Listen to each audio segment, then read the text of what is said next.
Hello everyone, welcome back to Rob's Gaming Table. I'm Rob, and today I'm going to be playing the solo only, this board game right here, which resisted joining my collection for a little while. But it's the solo only game, Resist, published by, I think it's like Salt and Pepper Games, 25th Century Games, one of those, I don't know, whatever. Published by a bunch of different things, and different companies in different places, you know, it doesn't really matter. All that matters is if your local board game store has it. In my case, full disclosure, I purchased this game with my own funds, but I will bitch about it just like I would any other game that frustrates me, or be happy about it, whether or not a publisher sent it to me or not. But just so you know, I purchased this myself, and it's my game, and I'll say what I want. So, but just kidding. It's a game, and it's already been reskinned and already tried to cash in on a second version, which we can talk about, which is supposedly going to be available at Gen Con, and maybe I'll pick that one up if I end up liking this one.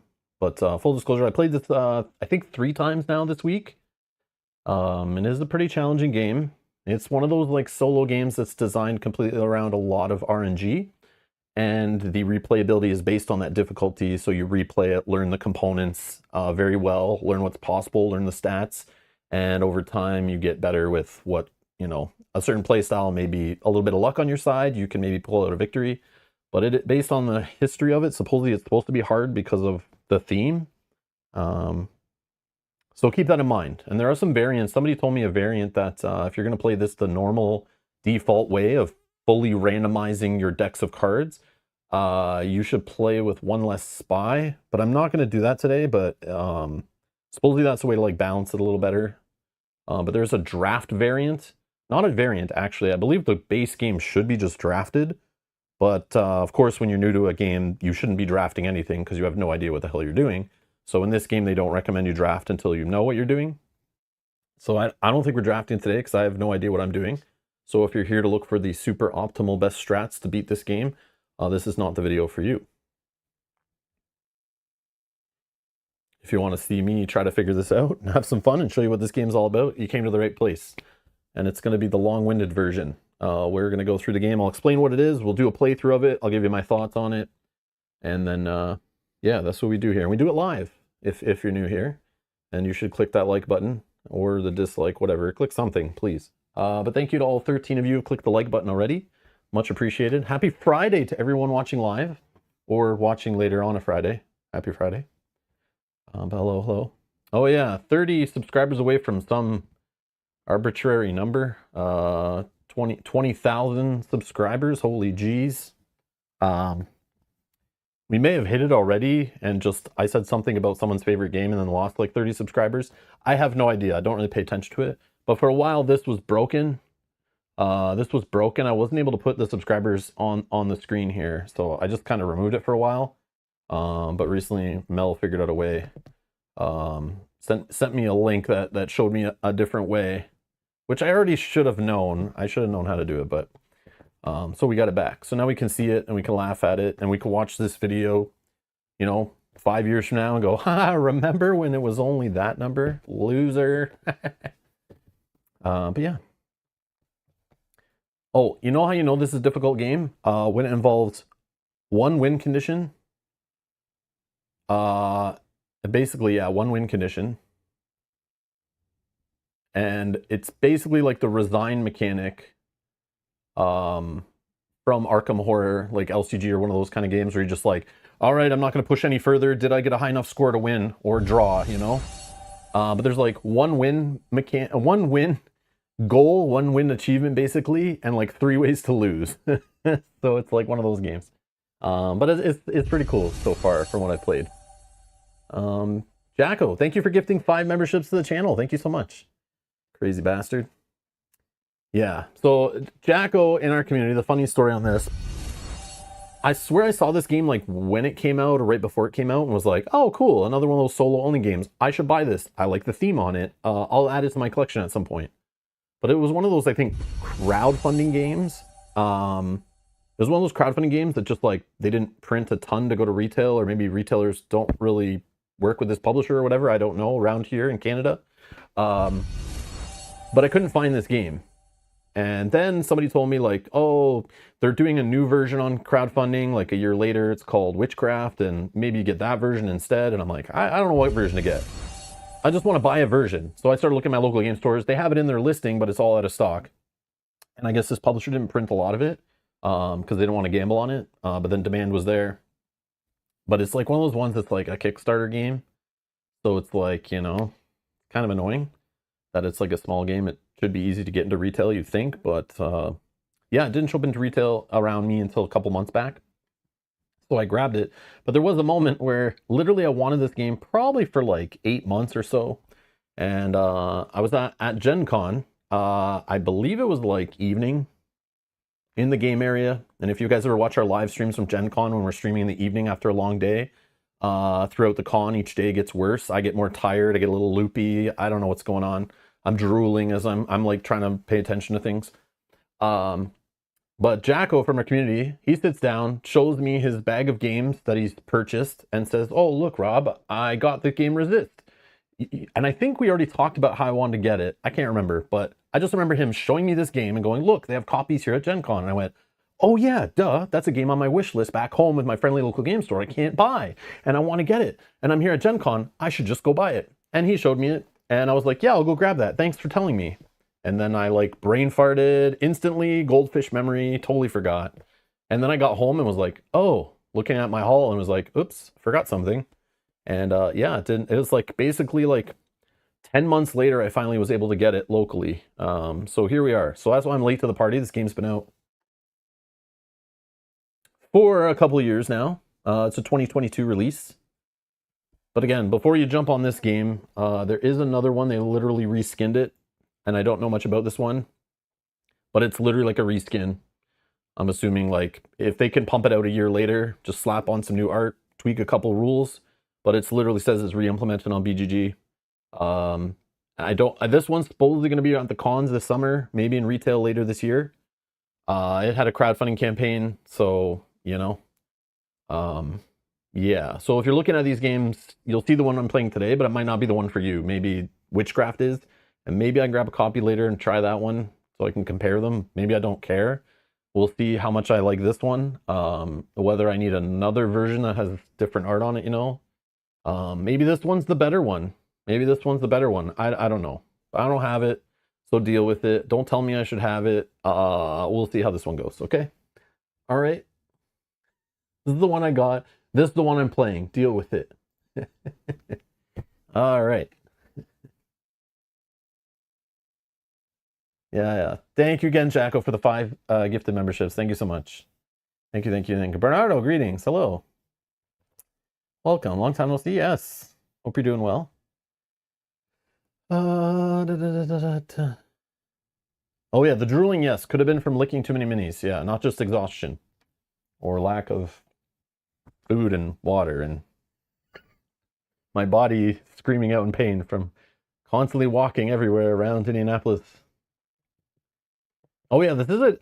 David Thompson is one of the designers on it. I don't know if he's the main designer or kind of just like helped or something. I don't know. Yeah, he's one of 3 designers that worked on this game.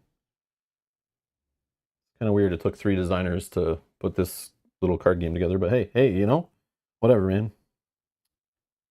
Whatever, man. I'm more curious about the playtesters, really. Oh, there's a lot. Okay, that explains it. Okay, anyways. So this is the game ranked 1,180 on BGG. Does it matter? No, not really. But pretty decent for a small box Kickstarter game with no miniatures in it. Or a non-Euro. A non-big box Euro. Or a gateway game. But yeah, the complexity is a 2.16, so not that complex. And it's a solo-only game. 20 to 40 minutes. We'll stretch it out to like a 5-hour stream, don't worry.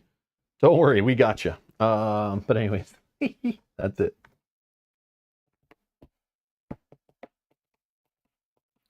Okay. So, this is the game. It's like a little, you know, smallish box game. Just some cards. Okay, it comes with a scenario book. Now, for us here at the channel, we play through like campaigns, story games, legacy games, all that kind of stuff. Not always. I mean, I'll play one-off games you know, that kind of stuff, and, you know, cleanse the palate with games like this. But there's full scenarios for this game, 8 standalone scenarios, which I have not tried. I don't know if I'll ever try. And it's not a campaign. It's just one-off scenarios. But I mean, you could play through it in order until you beat each one. I don't know if you can even beat each one. I don't know if this game's designed to even be beaten, to be honest. But anyways, it comes with a scenario book. Yeah. Anyways, and then there's a rule book, and they use the back for a reference already. All right, basics of designing board game 101. Put the rule summary on the back. It's a round summary there. Comes with the round summary card. Not a very complex game. But yeah, you'll see. It's a very clever game. So we're gonna have 4 phases. You literally just keep looping the phases till you wanna kind of like end the resistance. So I guess I should explain kind of the theme-ish of it. So the history is this. It's since I guess it's a Dave Thompson game, it's got to be based on some, like, you know, war and people using guns to kill each other in history. So Spain, 1936, General Franco and his troops advanced through the territories of Spain, giving way to a long period of civil war and repression. After the Spanish Civil War, a group of loyalists to the Republic continued the armed struggle, forming a resistance group better known as the... Now, if there was I want to say like Marquis, but there's no R, so I'm assuming it's like Mackie, not like McQuee, right? It's like Mackie. I don't know how to say that. I'm sorry, guys. Hidden among the mountains, these men and women risked their lives to defend the ideals of democracy and freedom. Against them, they had the army of Franco, the civil guard, and the armed police. But the Mackie, I want to say Marquis every time I see it. Mackie. Greg, that doesn't help. Greg just puts M-A space Q-U-I-S. Maquis. No, I'm just kidding. But thank you, Edward. Edward Mackie. Okay. Marquise? All right, I'm so sorry, guys. I apologize. But yeah, not the best with this kind of stuff. They perfected guerrilla warfare in France during the Second World War and were determined to take back their homeland. So we're like the resistance. So basically we're the rebels fighting against the Empire. And hopefully we can get some lightsabers and cut them down and use the Force and all that stuff. And we're determined to take back their homeland. In the head of each Maquisard, I'm sorry, resonated the echo of the desire of many compatriots. Resist! We got it. Hey, Marav. Marav says, I stopped the previous Rob program to join this Rob program. Why did YouTube only tell me now? Yeah, I don't know. Well, we just went live, but I scheduled this yesterday, I think, or the day before. It wasn't today, I promise. Yesterday's stream I scheduled yesterday. But that's the fun. Keep you guys on your toes sometimes, right? Okay. So that's kind of the theme of it. And we have some decks of cards, basically. Okay. How do we win this? Oh yeah, I should show you that. This is the funny part. When I saw this, it's like, okay. Normally, I try to stay away from games that are like literally played over and over again, trying to beat your high score. That's literally what this is, which automatically made me throw up in my mouth when I realized that. But I remember looking into this game and the theme and how it played and learning the flow of it. It's got like that fun, structured kind of like, feels a little Fantasy Flight kind of with the phases and all that stuff. It's a little structured, which I like. I like the like loop of it, I guess. Where is this table? I'll show you.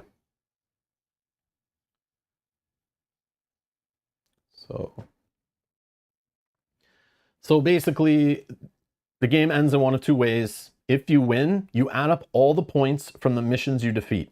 Each mission has a varying scale of points, and they're balanced with the kind of like things that happen to you if you beat the mission, how many enemies are at each mission. There's like a balance there.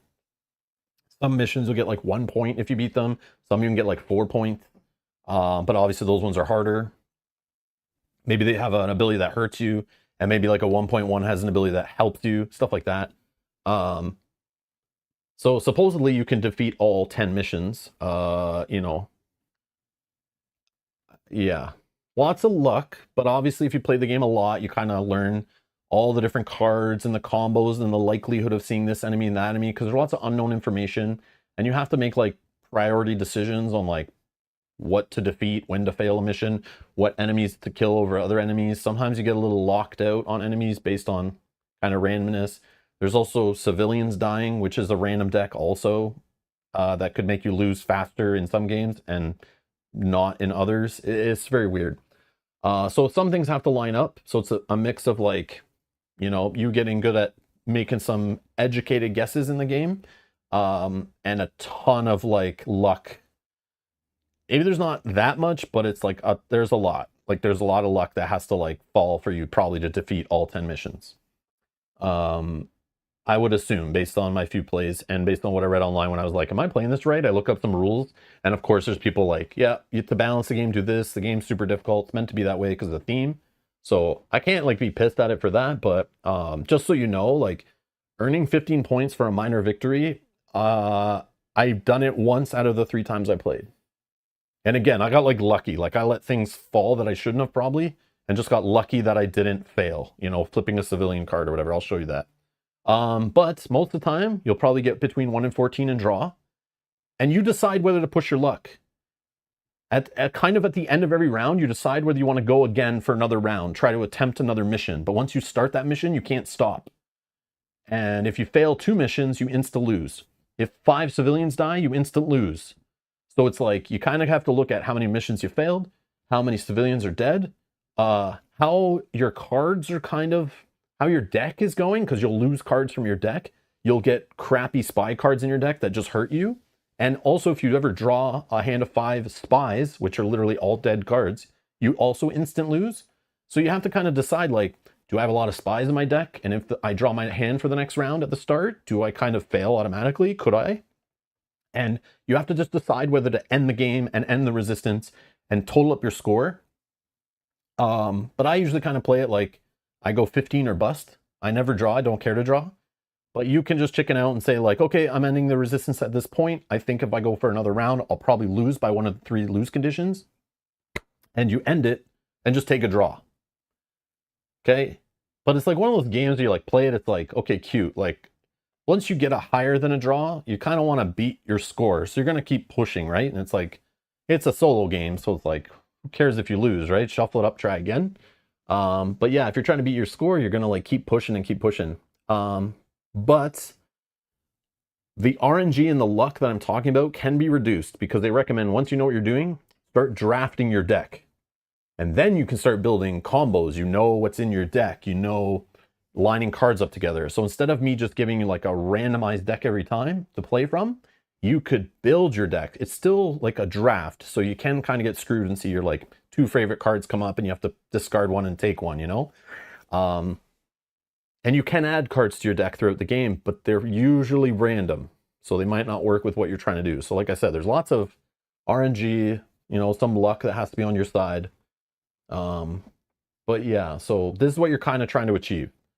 So in a perfect world, like based on me playing the randomized version with 3 spies, if I can get 15 or above, I'm walking high for the rest of the day. I feel like, you know, I conquered the world, okay? Just so you know, that's kind of where I'm at with this game and from what people have explained to me, how I'm supposed to approach this game. And if you're playing fully random, they say take out a spy card, so you only have 2. There's like, that's like a common thing people say with this game, but I'm not going to do that. I'll just show you the base game. We'll probably like fail. We'll probably die trying to get to that 15. But once you start drafting your starting deck, I believe, and I've not tried it yet, but I can see that being a more appealing way to play the game, even before going into scenarios. And then you'll be able to try to hit those higher scores, is my understanding. So don't get discouraged if you're playing this, like, you know, you're 10 times in, you're playing the default rules, and you're like, man, I can't even get above like 18, you know? Supposedly that's normal until you start drafting your deck and trying to build your engine.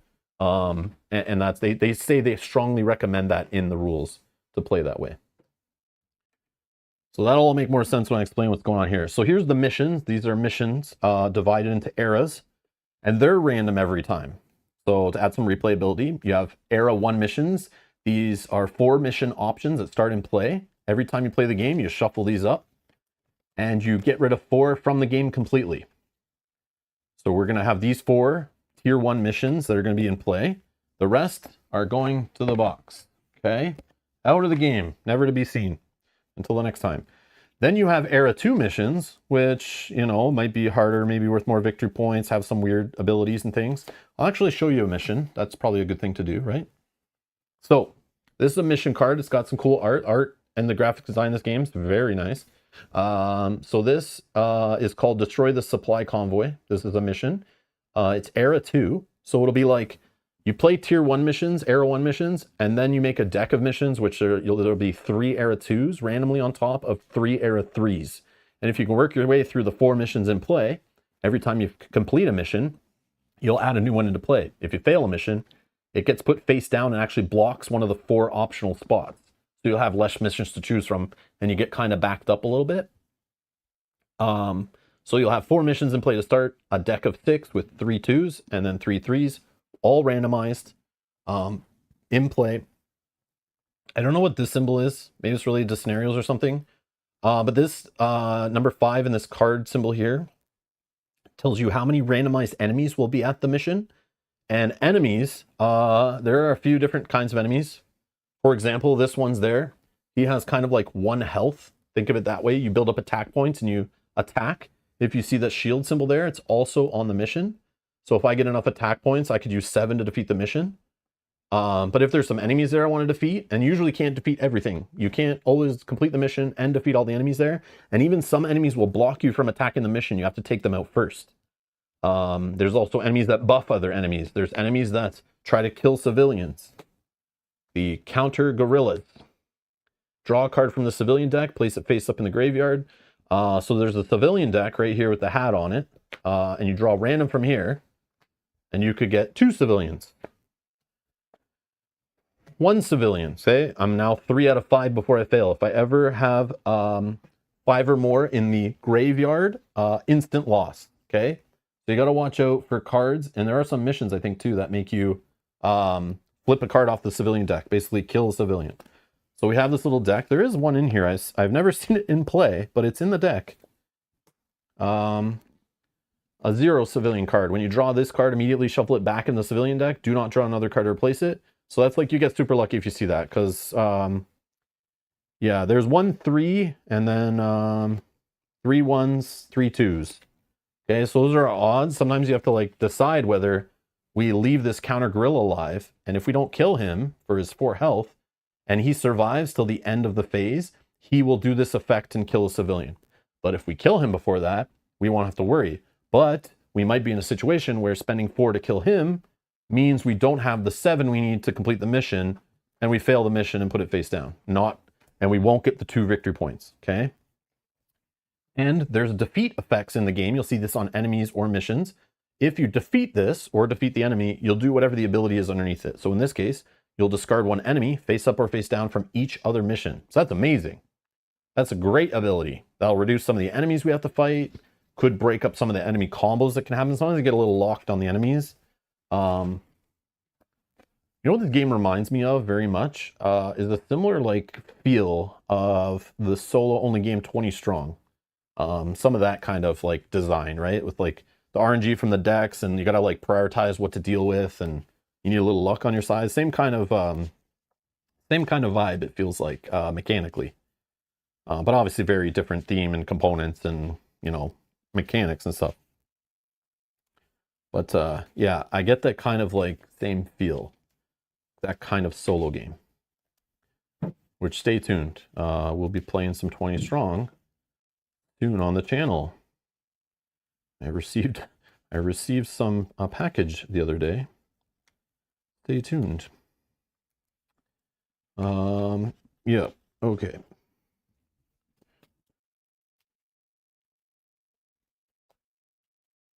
Yeah. Yeah, Marav says, by the way, any thoughts on the upcoming 20 Strong trilogy?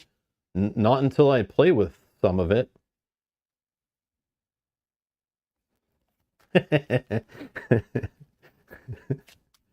Yeah. Let's get this game out of the way first, all right? Before I start trying to put other rules from another solo-only game in my head and try to live stream it for you, okay? Relax. Relax. Hey, Dan. Okay, so I'm shuffling up the enemies. I probably should show you a few of the enemies, so you kind of know why I'm freaking out when they're face down and I'm like, it could be this. So we have guards, and they'll have like multiples of the same enemy, and sometimes they'll have different health values. This one has a defend effect. So when I choose to attack a mission, the defend abilities will apply, and any face down enemies at the mission will flip, and we have to deal with them. So defend says you must defeat all guards before you defeat the mission. And again, you can fight the enemies and the mission in any order you choose, but sometimes cards like this will force you to do it in a certain order. You have the engineers. Increase the defense value of all enemies other than engineers on this mission by 1. What else we got? We got spy masters. If they survive and you don't defeat them after attempting a mission, you run out of attack points. You add a new spy card to the hidden discard pile, which basically means in like a deck building game, you're getting a dead card thrown into your discard pile, which will eventually cycle through your deck. Okay, this is like kind of like a deck building game too, where you can add cards from your deck, you get dead cards in your deck, that kind of thing. And then your deck cycles. Radio operators, if this guy survives, he basically calls for reinforcements, and you'll add a face down enemy to all other missions, making other missions you want to attempt harder. What else? You saw the counter guerrillas. They're trying to kill civilians. There's military. If they survive, they shuffle all hidden Maquis in play. So basically, they kill a card at random from your deck that you just played. So picture a deck builder, you know, you draw your cards, you play them on your turn, and before putting them all in your discard pile, this one says take all the cards you played, shuffle them up, and kill one from the game. So it's like stealing cards from you, and it doesn't steal spy cards back from you. It's only Maquis, which are the good cards, the cards you want to keep. So yeah. And then this one's my favorite, but it always seems to come up when I have other things to deal with. The Jailer. This is a way to get cards that are not in your deck into your deck. Good cards, okay? It's rare that this happens in the game, but it's like, if we can get it going and it doesn't tank us too bad, it's like, I really, really feel good when this happens. That might be it. Yeah, I think that's it. And there's different counts. I think there's only 2 jailers in the game. But there's like lots of guards and stuff like that. There's like different numbers of each enemy.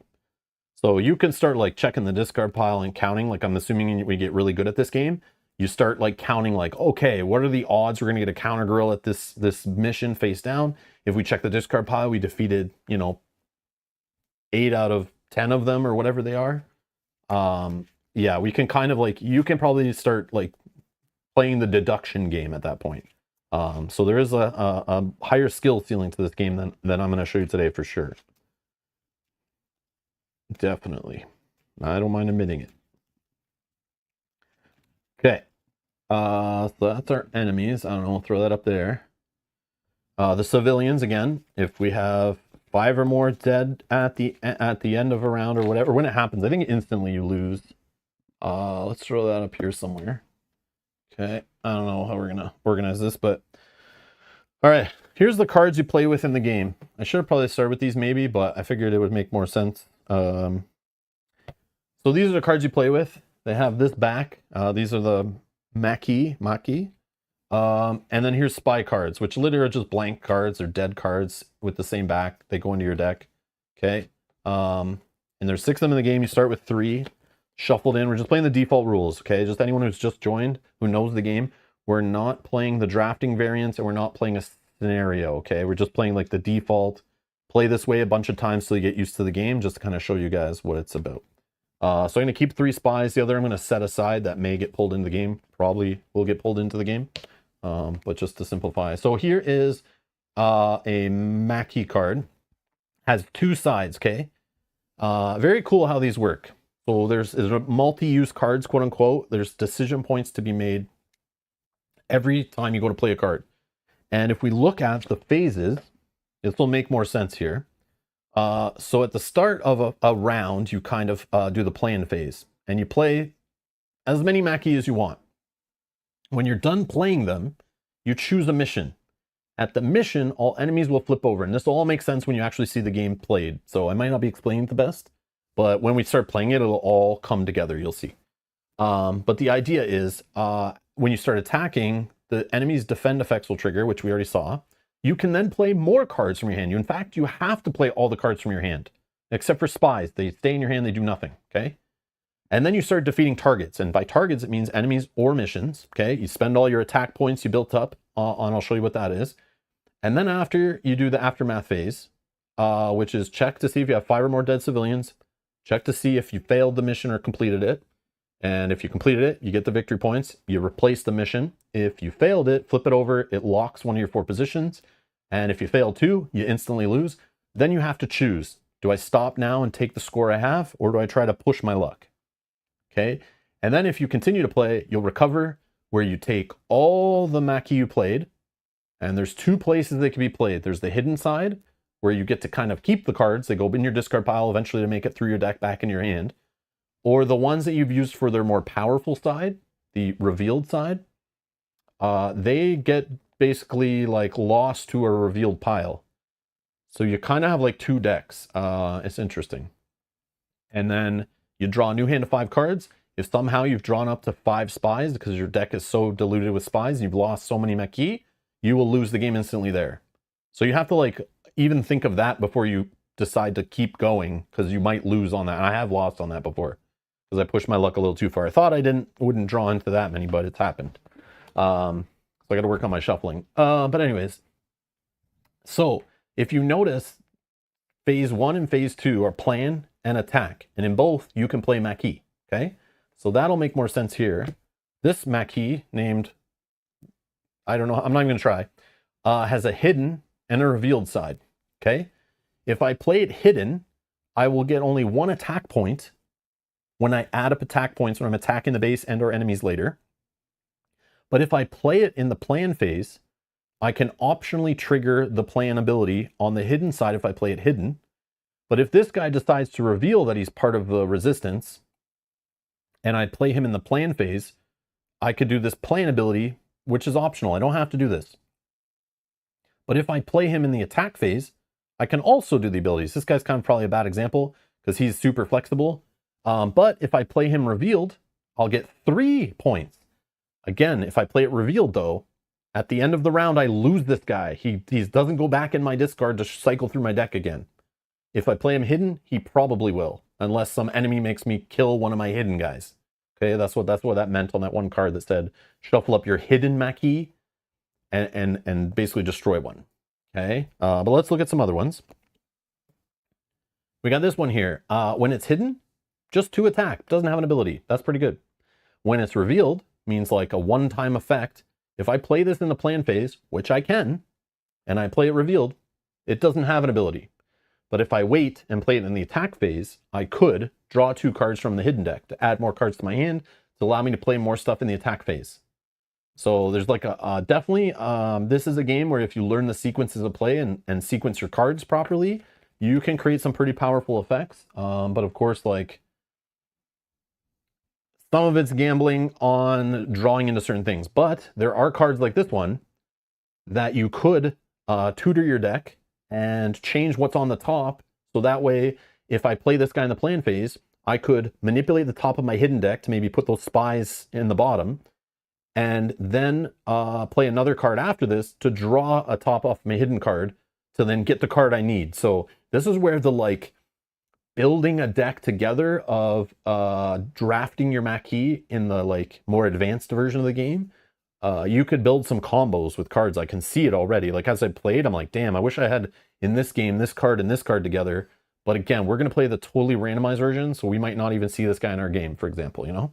So you just got to make it work. So some games I think like I get lucky and I get better Maquis that combo together, and sometimes you just don't. But again, that's why they recommend after you play it a bunch of times, start drafting these guys so you can build your little combos and build a cool deck. And there are, I feel like 24 of them, if I'm right. So quite a bit of variability. But we're gonna right now just shuffle them up. And we're gonna build 2 stacks of 12, I think. We'll find out in a sec here. And one will be our deck, and one will be like the recruit pile, which we could gain cards from the top of randomly. Yeah, the art is good. The graphic design is good. Looks nice on the table. Everything's clear. Yeah, definitely like a beautiful looking little game. I definitely think so.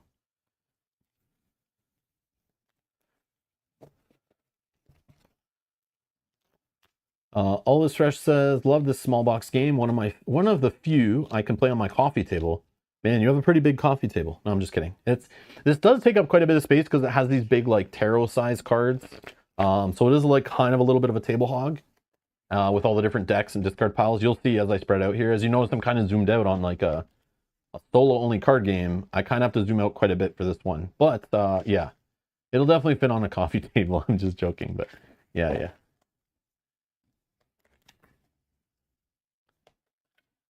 Bloody Inn. Yeah, I'm not sure what that is, Yogi. Okay. So 1, 2, 3, 4, 5, 6, 7, 8, 9, 10, 11, 12. Yeah, 12 cards you start with in your deck. Okay, and these are random. We'll just throw them over here somewhere, like here maybe. Okay, we'll have a discard pile underneath. Again, things go in the discard pile, will eventually cycle back into the deck. And then this is our recruit pile.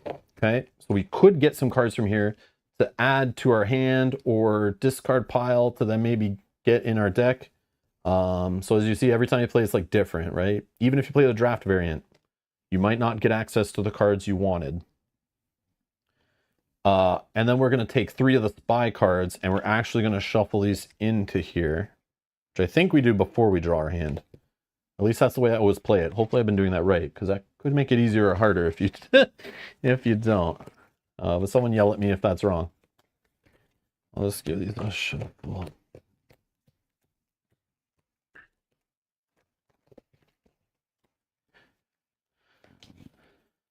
Oh, The Bloody Inn is a fun, dark-themed game that reminds me of Sweeney Todd.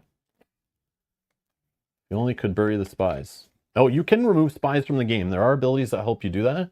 I just will have trouble like lining it up. But again, if I had the right combo of Maquis to help me, you know, you could like clean them out of your deck. But then again, like using those abilities versus other abilities might cause you to lose too.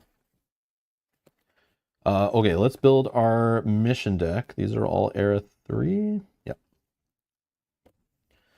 These are all Era 2. Okay, yep. Era 2, Era 3. So let's just shuffle up the Era 3s, and we're going to get rid of 3 of them from the game. Okay, 3 gone. I already did the ones. Yeah. I'm like, why is the 1 deck so small? Yeah, I did that already. Okay, so these 3 number 2s, Era 2s, are going on top. This is our mission deck to refill the mission row. These are going to be removed from the game. And then here's our 4 random tier 1 missions to start with. And placement doesn't matter, but we'll kind of, I don't know, let's kind of put them out in the middle here. And we'll take a look at them. That good? Okay, so our first mission is Recon the Mountain Pass. Okay, it's going to have 4 random enemies at it. It has basically 5 health or 5 defense value or whatever. So if you can spend 5 attack points, you can defeat this thing. It doesn't save damage on it, so you can't in one attempt hit it for like 3 and put 3 damage points on it or something. It doesn't work that. It's like all or nothing in this game. And it's only worth 1 victory point. And if we do defeat it, we flip all enemies at 1 mission face up. So because the victory points on this suck, it's kind of balanced with the defeat ability, the health, and the amount of enemies there. So it's actually giving us a good defeat effect, which I would not be upset to do this, right? But each mission is going to kind of run through our resources and could like set us back. So you got to be careful attempting some of these and make sure like you don't lose too much attempting them versus what you gain. So this is attack. Francoists, I'm probably saying that wrong, in the valley. 5 enemies, 6 health. If you defeat this one, you draw 1 extra card from the hidden deck during the recover phase. So we'll actually get 6 cards to our hand for the next round. And then 2 victory points if you defeat this one. So good abilities, but they're not always good. And usually I draw up and like 3 of them are so bad, I feel. But these are actually not too bad so far. Intercept the commanding officer. That's cool. 4 enemies, 6 health, and it's got a defeat effect. Oh, remove 1 spy in your hand from the game. So obviously we have to keep a spy in our hand when we attempt this. Otherwise it's kind of a waste if we don't. You really want to take advantage of that ability, and it's 1 victory point. So the victory points here are trash, but at least the abilities are not too bad. The health values are pretty high though, because I know there's some of them that are like 3 health that I've seen before in the Era 1, and we didn't get any of them. We got a 4 health one here. That's as low as it goes. And lots of enemies at each one of these, so ugh. This one is destroy the barracks. If you defeat this one, it's actually bad for you. Add a face down enemy to all other missions. So it's lower health, lower enemies, but because of that it punishes you more later, and it's worth 2 victory points. But it's like, is it worth those victory points? Probably not. Oh man, it's so annoying. So annoying. But again, if you defeat this, it gets replaced by another mission. So you don't add enemies to the mission that this replaces. So you could just attempt the mission here after that doesn't have extra enemies added to it at the time. So there's that kind of stuff. But again, it's like you don't know what mission's coming next here. Could be like an 8 health mission. Okay, so let's put our enemies. I've been shuffling this while I've been talking. So we're going to put 4 here. Okay, 4 face down enemies. We have no idea what combo of enemies they are here, which is so annoying. So we could attempt it thinking like, okay, we have enough to defeat it. And then we flip like 3 guys that block us from hitting the base. And then we're like just screwed and we lose the mission. Like sometimes it can be really annoying. But again, if you have the right cards that let you flip them first, defeat them first, you know, that kind of stuff, reduce their health value basically, you can do sometimes with effects. Okay.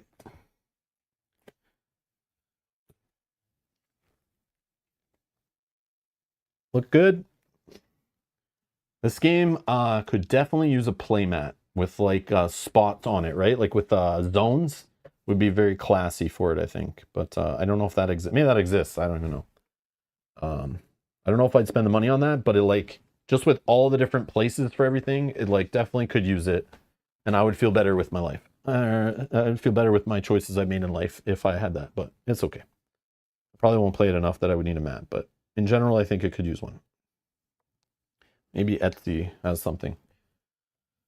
Okay. It does exist? I thought so. It has to, right? Like you can't have all these spots for everything. It's just like too many decks, too many cards. Yeah, it's the perfect opportunity to upsell people on a crowdfunding campaign. Okay. I think we're set up, right? I'm just going by the seat of my pants here. I've only played a couple of times, right? So I might have messed stuff up. Let me just double check. We got our Maquis. We got our spy cards shuffled in. We got our mission cards ready. We got our enemies ready. We got our civilians shuffled. And we'll draw our starting hand. Yeah, I think we're good.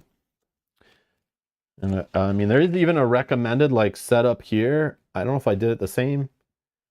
No, I didn't do it the same, but whatever. Whatever works for you. But yeah. Okay, so this is our hidden deck over here. This is our recruit deck, okay? Cards I would love to have, not allowed. Cards I have, okay? With spies in there, sucky, okay? So we're gonna draw 5 cards to start. I'll just kind of like, I think, lay them out flat here so you guys can see what they are-ish. If you play before, you'll know what they say, but we can look at them close in a second. Just let me draw them. Oh, we got 4 so far and not a spy. That means future draws are really gonna stink. Oh yeah, our next draw is gonna suck for sure. Oh god. Okay, let's see. Let's slide it over here. Okay, so our first card is this guy. I think we had him in as an example. So he attacks for 3 if we reveal him, like a one-time shot, but I don't know if I want to use him for that yet. But he can, on the left side, he can seed our hidden deck. So he could let us discard some spies. This would be huge right now, probably, because I feel like in our next cards, there's some spies coming up. Maybe it's not in the top 3, but I feel like this could really be helpful. But it only gives us 1 attack power, right? Then we have, I don't know these names, but there's Spanish names, I'm sure, that I will pronounce incorrectly, so I'm not even going to try. But this one here, on the hidden side, 1 attack power, revealed side 2, has the plan or attack very flexible. So no matter what phase we play her in, we can do an ability. And no matter what side, hidden or revealed, we can do the ability. So we have to look at the top 3 cards of the hidden deck, discarding them. It's the exact same ability, right, as the one we just saw? No, not exactly. Choose a card from the revealed pile and place it on the top of the hidden deck. Yeah, that's like, we might want to do that sooner rather than later.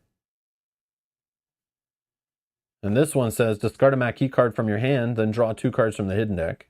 So if we're trying to do a big push. Then we have this one here. It's 2 attack on both sides. If you play it hidden in the plan phase, you can look at the top 3 cards of the recruit deck. That's this deck over here. Put any of them on the bottom and the rest back on the top in any order. So if you're digging for like a Maquis you didn't get that you want in your deck to combo with some other ones, this lets you kind of tutor for it a bit. And then when you want to finally reveal this card and get rid of it, you actually can draw a card from the recruit deck and put it in your hand, assuming you play this during the attack phase and revealed. Then you have Pilar here, who is 0 attack on the hidden side, 2 on the revealed side, has plan abilities on both sides. So if you play this during the attack phase, which you can, it won't do anything other than adding its attack value if it's revealed. But if you do it in the plan phase, you can flip 1 or 2 face down enemies at 1 mission face up, then discard 1 of them. That's nice. Or you can ignore the effect on the mission that you chose this round, or that you choose this round. That's pretty sick. So some of those missions that punish you, like this one, we could attempt this mission and use her to ignore the ability that's going to add more enemies to every other mission. That could be a play, right? We got lots of options here. And then we got Celia here, who during plan or attack in the hidden can add 1 attack when hidden. Discard 1 spy from your hand. We don't have a spy in our hand, so we can't do this. On the other side, it says you can choose a card from the revealed pile and place it in your hand. We actually don't have a revealed pile, and the revealed pile is basically the discard pile for the recruit deck. So this is going to matter more in the future, so we definitely don't want to do this in this turn. So it would be a waste to play that ability on the right.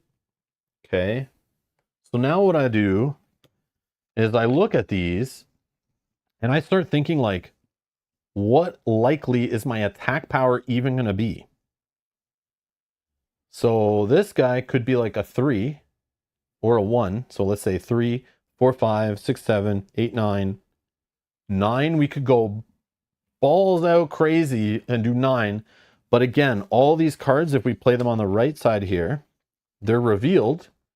And we maybe do their effects and we maybe get their attack. And let's say we play these guys hidden and we do their effects. And we add up their attack on the hidden side. And we add up the right side for this attack. At the end of the round, these guys would go to this pile, and these guys would go to this pile. So we lose these for the rest of the game. They're like one-time effects. Unless we do an ability like this later, that lets us grab one of these, you know, and take it back somehow to our hand. There's a few that do that. So that's kind of what we're working with. I don't know if it's the greatest start in the world, but at least there's no spies here, I guess. So Dan's saying Ramona and Celia hidden for sure. Yeah, so what I like to do is kind of like rule out what I'm throwing in for sure. I'm definitely not using her on the attack, obviously. So we can play her during the plan phase. We'll get 1 attack later. We just don't have a spy card to discard, which is sad. So what I like to do first, actually, is see, do I have a draw effect? Do I have a way to like get a spy card to my hand first? You know? Because she lets us discard 1. And then we could draw another card from the hidden deck, right? So the sequencing matters. But I don't think I have a way. Unless... No, I don't have a way, I don't think. I have a way to tutor this a little bit, but not draw anything. Okay, so We're definitely going to put her there. We just won't do her ability. It's always optional. And we're going to get 1 attack power later. Okay, we put her on the left side. And what was the other one? Ramona, you said there? That is just an obvious.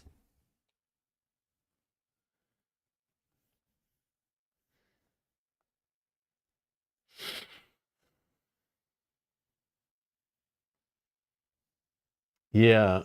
And she works good if we like play the long game with her, because she could let us right now stack the top of the recruit deck. And then if we use her later, we can get it and make sure it's one we want, not one that's just like junk for us, right? And the fact her attack is the same on both sides kind of doesn't matter right now, right? So we'll put her here, and we get to do her plan ability because we're in the plan phase. We're going to look at the top 3 cards of the recruit deck. Feel free to scream at me in the chat if you see something you're like, oh man, take that card, you know? I don't know all the cards in the game, I'm not. And again, you guys don't know what all is in my deck, right? So some of these might not combo well together, but some of these are just good cards. Like I would take them in any situation, right? Based on values and things. So Domingo has 1 or 3 attack. His plan effect is flip 1 or 2 face down enemies that mission face up and then discard one of them, which I love this, right? And his plan or attack ability on the right side is look at the top 3 cards of the hidden deck, discard any of them, put the rest back in any order. Again, helps you get rid of those spy cards or cards that you want to draw next, you know, or not draw next. You can kind of tee up your deck, you know.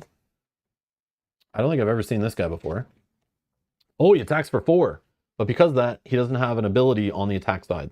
And remember that 4 is a 1 time per game kind of 4 attack. So think of that that way. As like at 1 time you need to add that 4 in, that's when you use it. Not just willy-nilly, like when you really need to win, you know? But on the other side, he has an attack, draw 1 card from the hidden deck, so could add more attack. I like this guy, actually.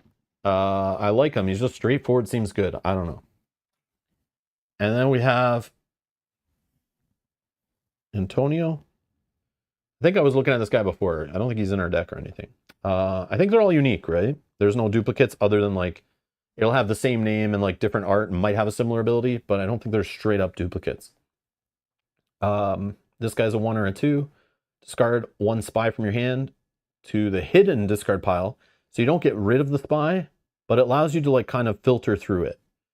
And then it has look at the top 3 cards of the recruit deck, put 1 on the top, put 1 on the top of the hidden deck, and the rest back in the recruit deck in any order. Oh, I like that. Oh, he was an example. I thought so. I'm like, I looked at this guy already today, I swear. Yeah, I don't know.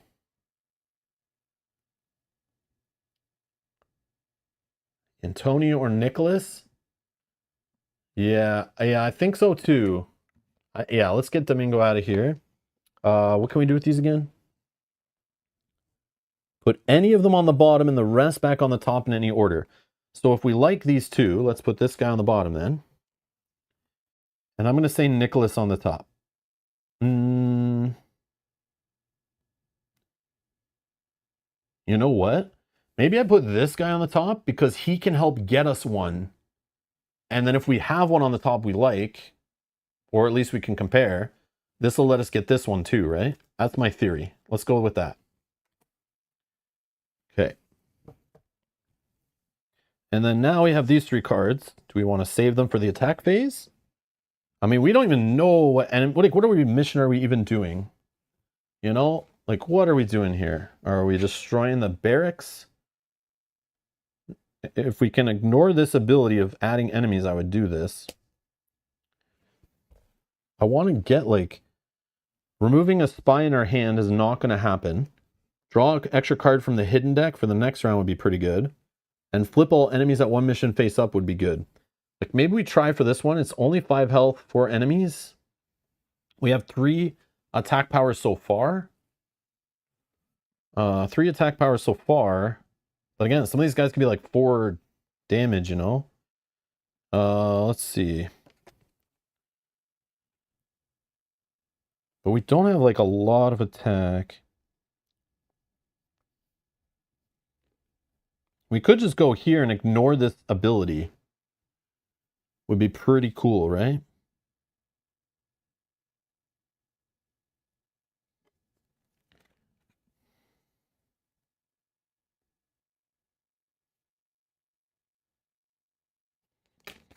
I might do this now so we can get that other guy in play, right? If I do this during the plan or attack phase, I can choose a card from the revealed pile and place it on... Oh no, revealed pile, never mind.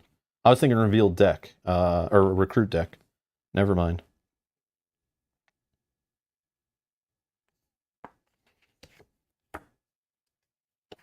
I think we play her for this side. Look at the top 3 cards of the hidden deck, discard any of them, and put the rest back in any order. I think we do that. Top 3 cards of the hidden deck. 1, 2, 3. Okay, we're definitely discarding this one. And order I don't think matters right now because I don't think we're drawing any. Unless we don't want one of these guys. We could discard one of these guys too, right? Copy the hidden action. I've never played with this guy before. Copy the hidden action on a hidden Mechie in play. The phase on the chosen action must match current phase. Or you can discard one enemy from the mission in the attack phase. And remember, attack phase is after we've revealed the enemies at the mission, so then you can choose which one to snipe. So that's a very good card to get us out of a jam sometimes. But the other ability works in the attack phase also, which is kind of cool. And this guy here, who hidden, even gives us 2 power, which is nice. And then his attack ability is reduced by 1 the defense value of each enemy with a defense value of 2 or more. So he weakens enemies, which is okay. I guess we keep these on top, right? Yeah, let's just keep them on top. That's fine. There's still 2 more spy cards in there, so we don't want to dig too deep into them right now, I don't think. Okay, let's see here. What do we got?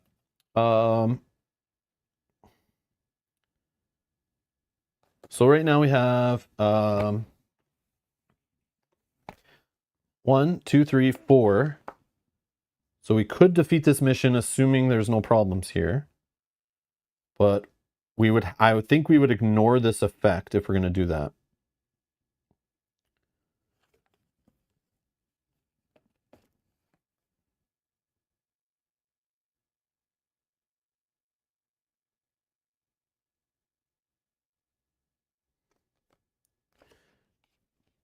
Yeah, let's do this now, I think.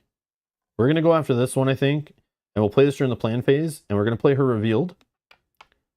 I think. Or we play her and we can flip 2 enemies and discard 1. But then she gives us no attack power.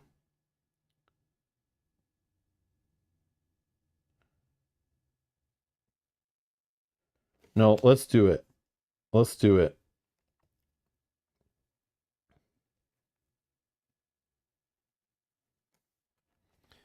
And then this guy, we could play him during the plan. And he would reveal the top 3 cards of the hidden deck, discard any of them, and put the rest back in any order. So we know the top 2. So we'll just discard that spy. Put those back, that's fine. Okay. So I actually played everything in the plan phase. I know it's crazy. I know I didn't get any information of enemies, but I'm going with this. And we're going to choose this one, which we get to ignore the effect on. I don't know.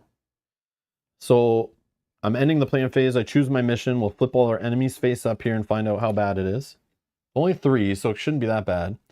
Shuffle. If this guy survives, we'll shuffle all hidden Mechie and remove 1 from the game. So we would shuffle all these together and 1 would be like removed, gone, never get back again. Okay. We have a guard. You must defeat all guards before you defeat the mission. So we have to defeat this guy.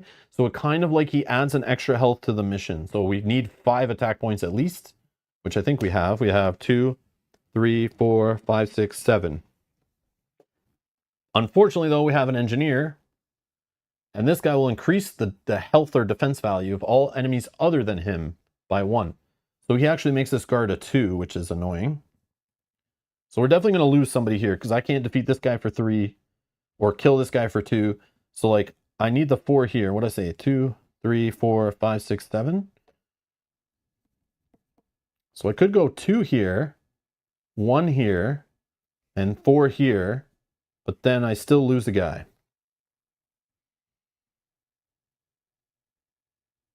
Or I go 2 here, 4 here, have 1 remaining. I can't kill any. So either way, I think we're losing someone here, unfortunately. That stinks.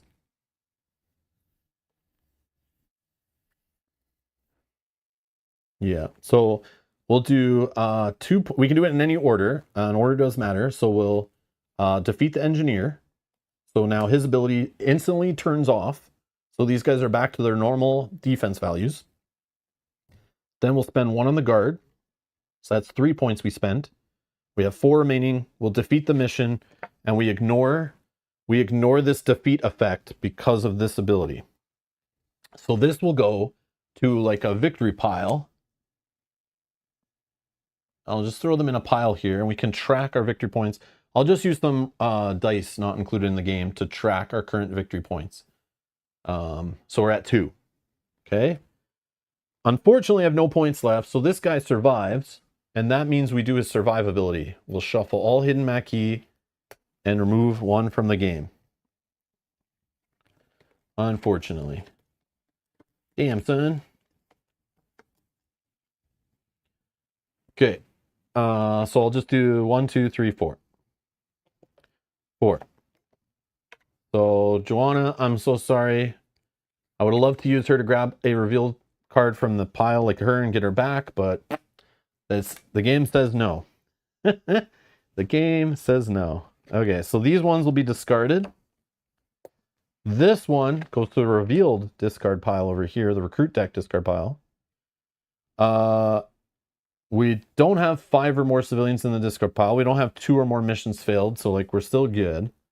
We'll replace the mission we just defeated with this one, which is steal supplies from the train depot, an Era 2 mission. 3 enemies will be here, 4 defense, same as last time. As a defendability though, if we choose to go here, Maquis cannot be revealed during the attack phase of the round when this mission is chosen. So the way I just played all my cards in the plan phase would be perfect for this one, because I don't get to play any in the right side. I can play them in the left side hidden, but I can't play any on the right side if I choose to attack this. So all my attack abilities get turned off on the revealed side, if that makes sense. 3 victory points though. Okay, we'll put that into play. We put some enemies here. Okay. And then now is the part where so we haven't lost 2 missions. We don't have 5 dead civilians. Do we end the resistance with 2 victory points? Hell no. We're going to try another round, right? But that's when you choose. Based on this information. You haven't drawn your next hand yet. You're just kind of like, what do you think's in there? Hopefully I don't draw into 5 spies. Mathematically I can't, because I only have 3 in my deck so far. So I can't fail on the spy thing. I have no civilians, no failed missions. We're going to keep pushing. Okay. So then I would clean up my Maquis in play, but I did it already. Now we're going to draw 5 cards. Whoa! I didn't know these were coming. I'm just kidding. We already knew. Oh, there's that 3rd spy. Man, we would have probably had 3 spies in our hand, I think, right? If we didn't manipulate the deck. Crazy. All right, let's check out what we drew. So Emilio, we looked at him already. This guy, we looked at him already. This card that does nothing but be annoying. But remember, we have this mission we could attempt. I don't know if we have the power to even attempt it. It's 6 defense, plus it has 4 enemies at it. So who knows, right? But could allow us to remove a spy from the game.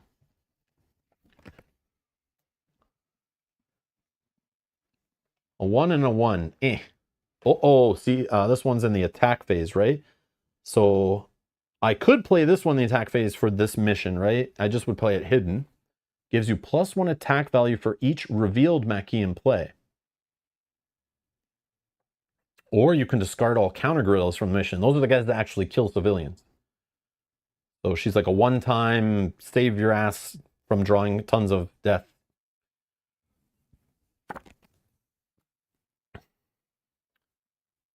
Oh, this one allows us to draw more cards. And we know there's no spies in our deck. Our deck actually has 3 cards left we know are not spies. So if we really want to go after a bigger mission right now, she can allow us to do that. Could help us in the long run to blow that effect now. Could be a good play. I don't know. Spaz. Okay. See, what makes a great game is the whole, like, you draw your hand of cards, and there's like 85 ways to play your hand of cards. Like the timing, the phases, the order, the sequencing of things. Like when the decisions feel rich and meaningful, even in a game full of so much luck and variance. Yeah, this is the hook right here. I'm already having a good time just from that. Even though there's so much unknown information, again, if I had different Maquis that would allow me to flip, there's some that let you flip more cards and see more information. The game will feel different. But again, we're playing randomly drawn decks, so we gotta make do with what we have, right? Play it a little different. But yeah, it can definitely be different every time you play for that reason. Okay.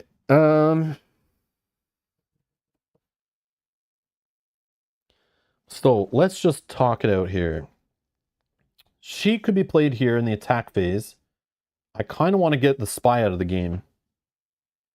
Going for a 6 health mission. It's only 1 victory point, but getting a spy out of our hand means there'd only be 2 in our deck, we think. I mean, there could be spy masters here that add spies back, which could really suck, but we could play that later here. We could play this later to buff the attack value by 1 of any card over here. I'm just trying to work through my turn here. This one could let me copy the hidden action on a hidden Maquis in play. So we could play this in the attack phase to copy this ability to add another +1 for each revealed Maquis in play. This guy we could play, he's good hidden because he's a 2, but he does reduce the defense value on all enemies with 2 or more defense. We don't know anything about the enemies, but that could make it easier to get through a blockage. The only problem is, when we draw the 2 cards for her, they might not be so helpful and we don't know we're gambling, right? But I'm looking at this and I'm seeing 1, 2, 3, and then the double buff is like 4 over here, so 7-ish on a 6 defense and a bunch of enemies we don't know. Now, we already saw 1 guard go by and 1 engineer, so maybe the likelihood of that happening is lower now. But who knows, man? Who knows? Could literally be 2 engineers and 2 guards that like block this, and we're screwed, right? But we could draw into a card that could help us like auto kill enemies at the mission. You never know, right? Super risky, but we haven't lost a mission yet, so YOLO. Leave Emilio and Ben for actual attack. Oh yeah, because I forgot. This guy allows you to discard 1 enemy from the mission. So if we have a bad enemy, we could get 2 attack here and try to get rid of it. Yeah, that's a good call, actually.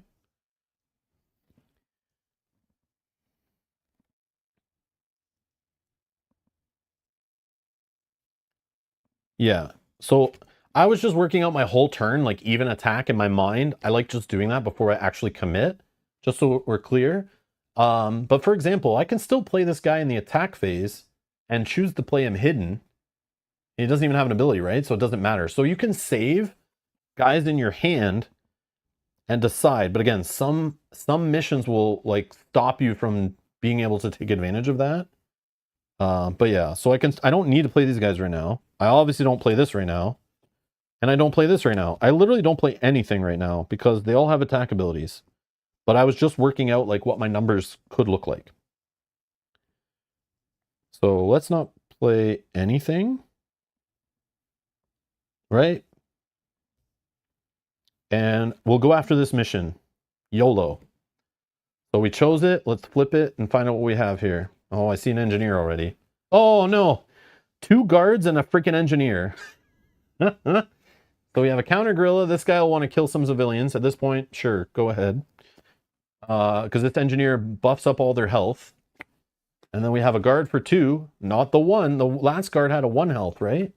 And this guy is a 3. So we got like 2 annoying guards. An engineer that's buffing them to a 3 and a 4. And then a counter gorilla. That sucks. We do have a way to get rid of an enemy. And this guy now becomes a little more powerful, right? we could reduce the defense value on each enemy with 2 or more defense, right? So this guy would become like a, technically with this guy here, this guy becomes a 2, we kill him, then these guys would drop down to like a 1 and a 2 and a 1. But still, again, this is kind of crazy. Yeah, we have abilities to wreck them, but they're like all one-time use-ish abilities, right? Okay, so this just became a pain in the ass. So we have 6 here, and we technically have to get through 5 here, and 3 more here. But it's like he buffs these, so it's like even worse.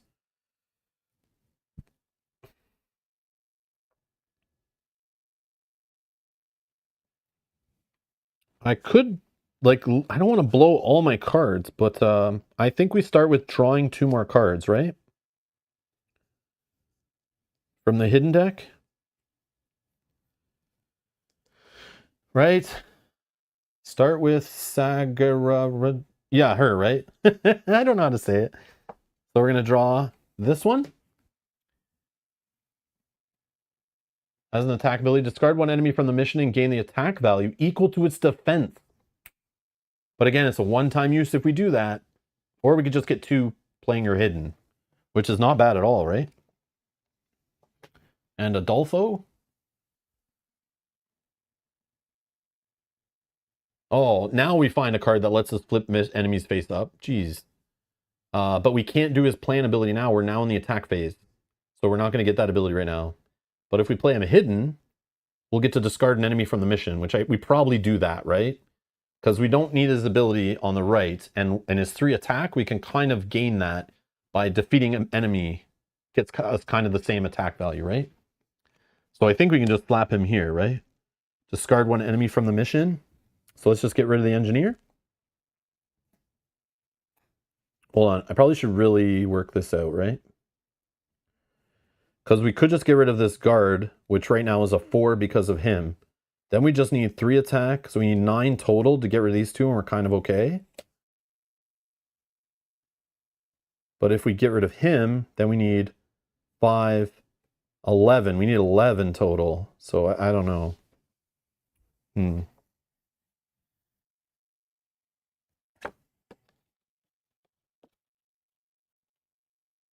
Oh, I know what we do. We play this guy here, and then we copy him? Maybe? So we discard 2 enemies that way? And then we could play these 2 hidden. That will give us 4, 5, 6. And if we get rid of these 2, we complete the mission. We just have this guy's a problem. But then we can play her hidden, and she'll buff up this for another one. So then we're at 4, 5, 6, 7. Not enough. We need 1 more to kill this guy. I don't want to waste a card just to get rid of all counter gorillas. No. But we could play this one for the attack value. She'll discard an enemy from here, and then we gain attack value equal to it. So we could wreck it, but I don't want to waste a lot of my cards yet. Yeah, let's just gamble here. Okay, so how are we doing this? We're discarding an enemy, then discarding an enemy. Okay, so let's just go bang and bang. 2 guards gone. Okay, then we'll play hidden and hidden. And then we'll +1 attack. I think we might be able to get this guy. Oh no, not if we have him still. He's a 3, right? Yeah. So what do we have here? 5, 6, 7, 8. So we're 1 shy in killing this guy. How do we... Could we get rid of this guy and this guy? But then we just kill this guy. This guy's still here.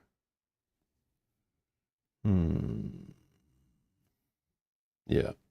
It's like a trade-off, right? Like I could get rid of all this stuff, but it's like then I lose more cards to here, and I'm trying to save my cards. Split it as 2, not 4.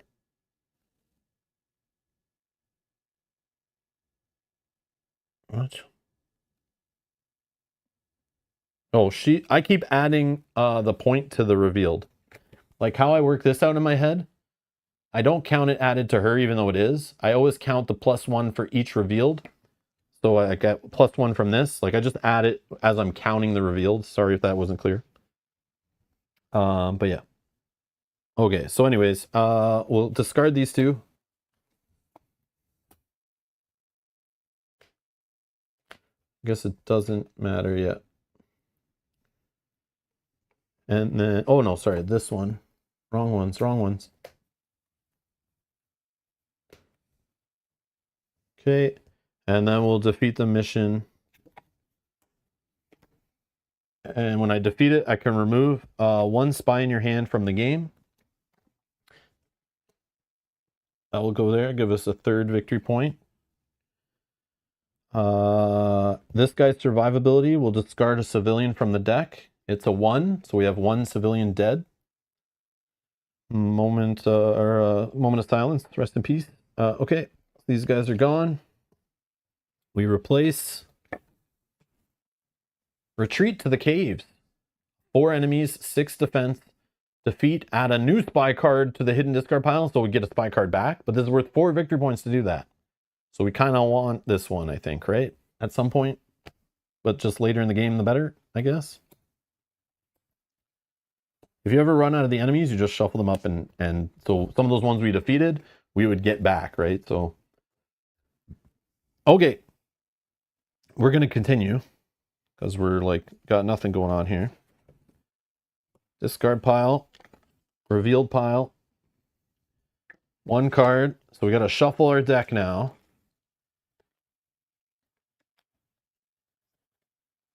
Now we know, we've seen all the cards we have in our deck. Hopefully we can get some stuff going here. Hopefully you don't draw all 3 spies right now. That would be nice. But we could, which would suck. We definitely would fail a mission. Because there is no, like, 3 health mission or something to defeat easy. And we don't even know the enemies. Okay. What do we get? 2 spies. Get the heck out of here. So let's see what we can do with these 3 we have. So this guy buffs for the revealed in play. Or each civilian in the graveyard. Now I kind of wish we killed a higher value one. So he gets 3 attack on the attack side. So obviously playing him later when you have more civilians dead is better. We have Ramona.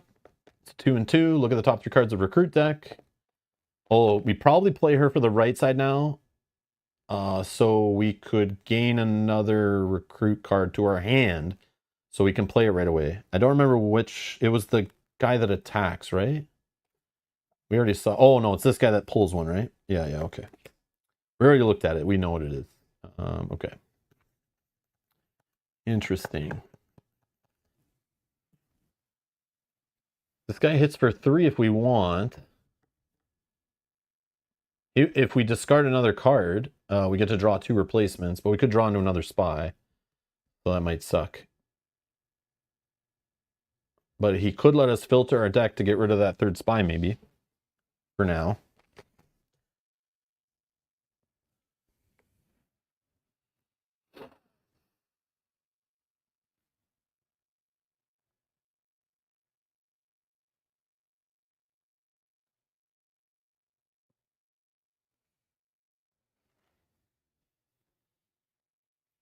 Oh yeah, I don't have more spies. I removed it from the game. Thank you. Yeah, we're down to 2 spies. We have all our spies right here. So the whole deck is good. Yeah, I already forgot. I'm not used to only having 2 in there. I'm used to having 4 or 5 in there and going, oh my god, should I keep going? Alright. What mission do we even think of attempting? I got a 5 healther here. I really Should zoom in a different level. So this one would be like the easier-ish one, but we're not allowed to play. We're not allowed to reveal Maquis during the attack phase.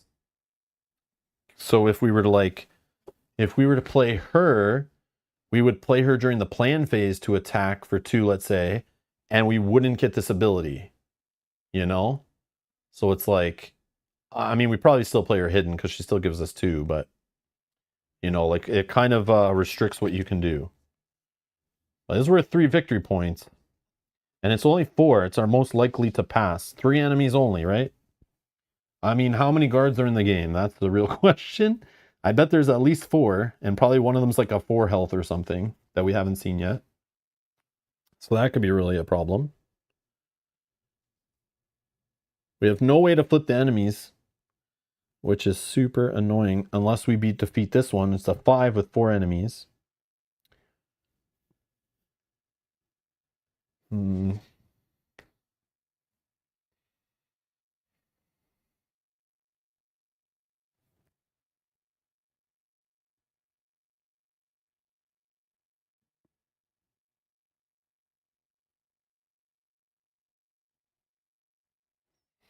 Okay.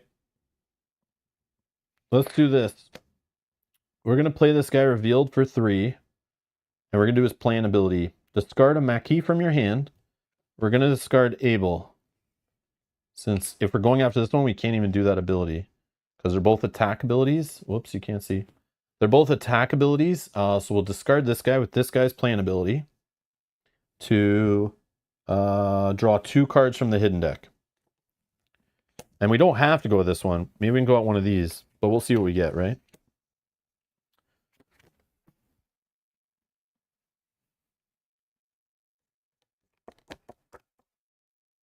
So we'll just save her in hand. Oh, she can let us get a card back right now. So we're like trading her for another card. And our options are getting back this one, which I love. Or,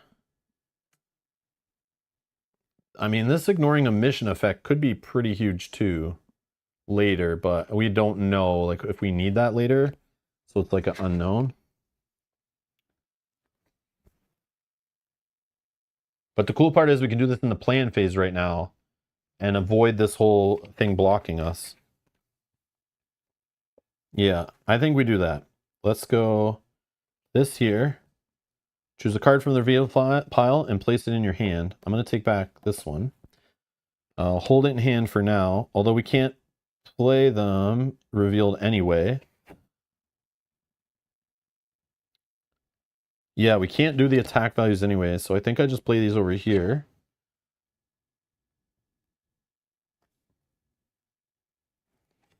So if I do this, I'll get 3, 4, 5, 6, 7, 8, 9. Out of 4, I'll feel pretty confident, but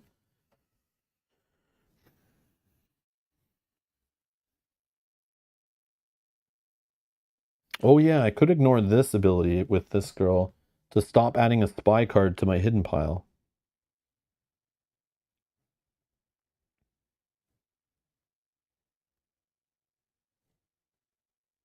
Maybe I go for this one, flipping all enemies at 1 mission face up.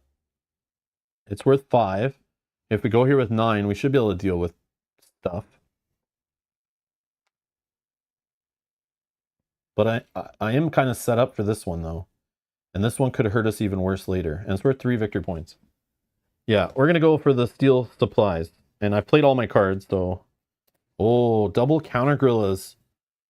And a grunt. A grunt that blocks us from defeating other enemies. And then we have 2 counter gorillas, which will defeat 2 civilians if we don't kill them. And one's a 3 and one's a 4. And this guy's a 1. Yeah, this is not good. Oh, no. Yeah, we should have gone here maybe to reveal what was here first. But hey, this is what happens. All right, I got nothing to do. So what do we say? 3 plus 6, we're at 9. Yeah, so we have to defeat this guy. We're down to 8. We'll defeat this guy. We're down to 4. And then we'll defeat the mission. gaining 3 victory points. Up to 6. And we leave this guy here, and he'll actually discard a card from here. Okay, it's a 1. We're 2 out of 5. I kind of wish it was a little higher for this other guy's ability, but maybe we'll get lucky. But if we draw the 3, instant lose. Okay? So we are 1 card draw away from losing here, possibly. Okay. Let's replace the mission. Attack the counter guerrilla headquarters. 4 enemies, 7 health. If you defeat it, for each undefeated enemy at this mission, draw a card from the civilian deck, place it face up in the graveyard. We would 100% lose even if we beat this mission. Because with 7 health, we won't be able to kill all the enemies there. And we'll be flipping multiple cards off the graveyard, I picture. Unless we have like a super god turn or something. But we probably should avoid this mission. But it is 4 victory points. Oh my god. But you would lose when you beat it because you would draw from here before like retreating or whatever, ending the resistance.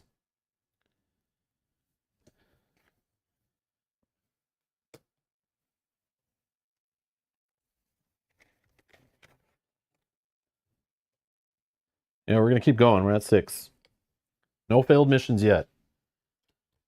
I mean, we could fail this on purpose. That's another play. If we just defeat all the enemies and fail it just to get rid of this, to not deal with it.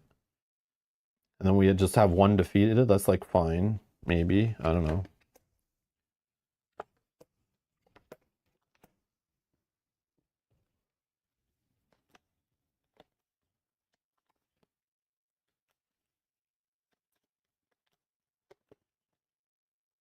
We probably should avoid this mission. Rob on every level 2 mission so far. Yeah, but we did one? Sure. Sure, Dan. Definitely have to reveal the enemies in that one first. Yeah. I should have. All right, here we go. A spy, of course. All right.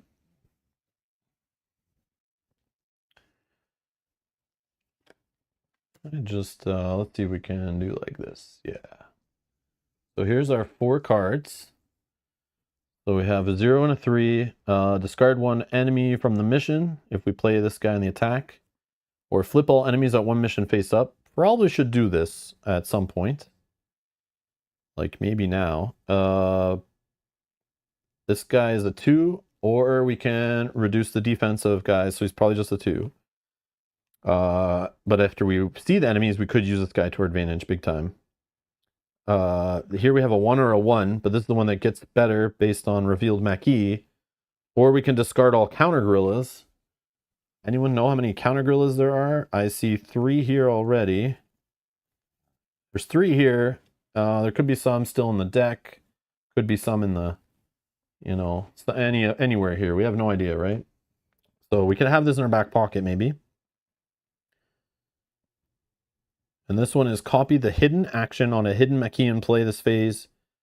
And the chosen action must match the current phase. So we could use it to buff attack value. We could use it to discard an enemy at a mission. That would probably be the play. But we could also use him for 2 attack and discard an enemy from the mission. So I don't know. We got no draw though, so this is all we're working with. I think I want to go for this one. It's 5 to defeat it. If we can defeat it, we can flip all enemies at 1 mission faced up. But we don't know what's going on here.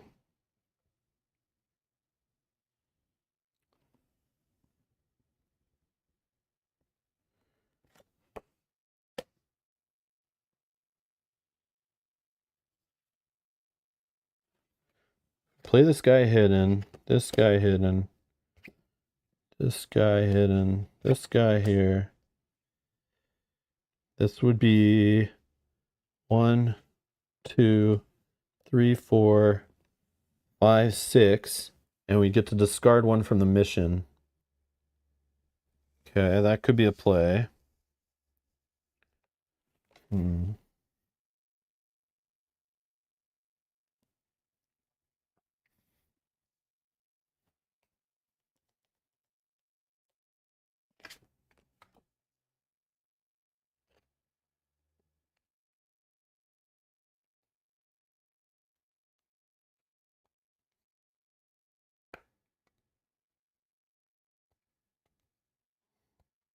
It's like I'm just deciding on this guy. Like, do I save him to discard an enemy? Or do I play him now, get 3 attack, and then see all the enemies at the mission?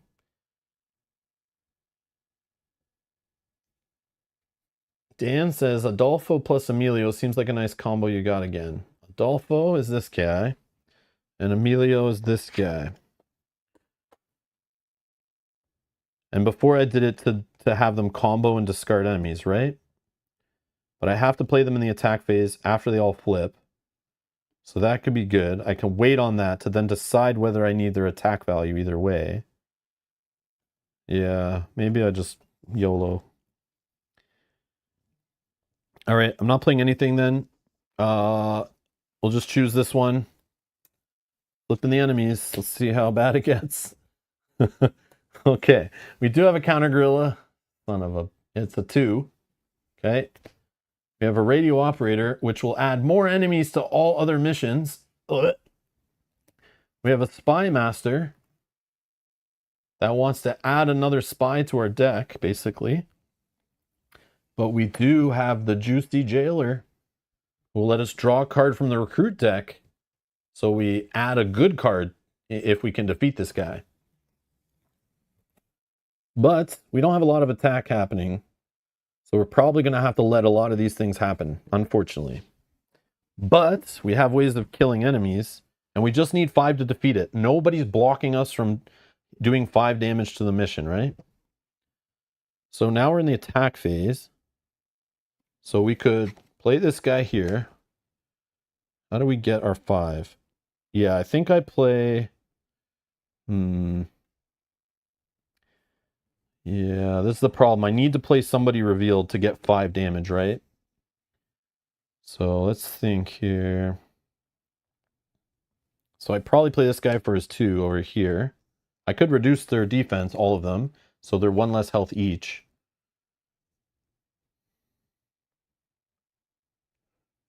Yeah, I don't know. Oh yeah, she can give us the +1.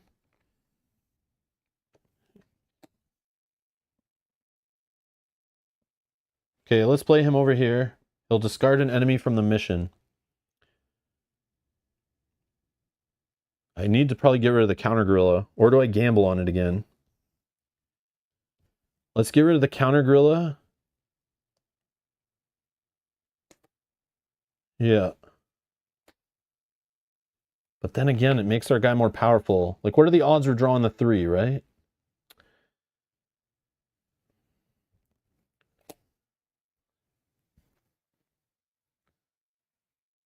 Yeah, discard is not defeat. Sorry if I didn't explain that before. So I actually have to hit this guy for 3 to get this. Okay, I can't just discard him. That is known, but yeah. But I could reduce his defense down to 2, make him more killable with this, but then I lose the 2 attack. So discard an enemy. I think we're getting a spy card no matter what. I want to stop the enemies being added here.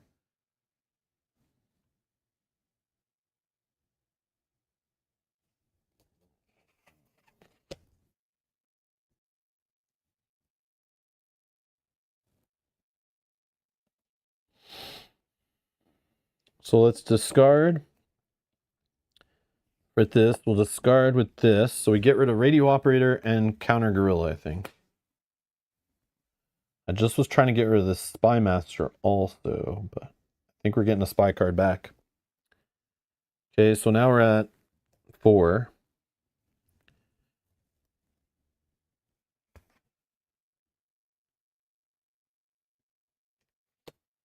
And then 2 more.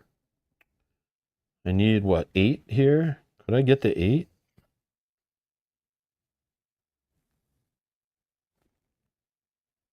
Yeah, this is where, like, you gamble, right? Yeah, I'm gonna gamble. It could lose us the game right here, but, like, these are the moments you, like, have to spend your civilian resources or not, you know? And I'm gonna spend a civilian card, I think, to gain more, right? Like, Yeah, we still have a resource of a failed mission. We have a resource of 2 more civilians before we lose. I think I gamble here. It probably is the wrong play, but it's like, yeah, you just got to play the odds, I think. So what I think I'm going to do actually is we'll discard this one so they don't add more enemies. Okay, with this guy over here. This guy, we don't need to play yet. This guy goes here. She goes here, but she'll go there after I play this guy. Because we can get 1, 2, 3, 4, 5, 6, 7, 8, 9, 10. And that will let us stop the draw. We can actually stop the draw and get a card. Yeah, so maybe we can do all of what I want to do. Okay, yeah. So I'll play it like that. I'm going to flip all enemies at 1 mission face up. Let's do that here.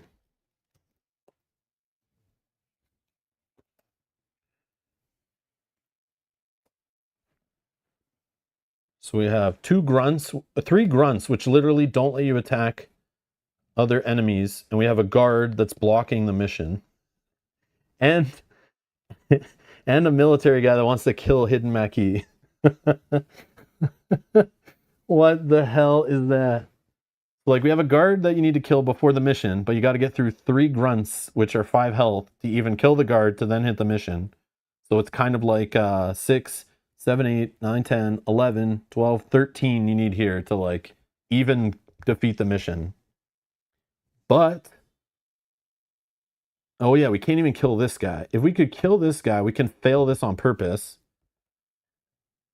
which would be okay. I don't think we need to.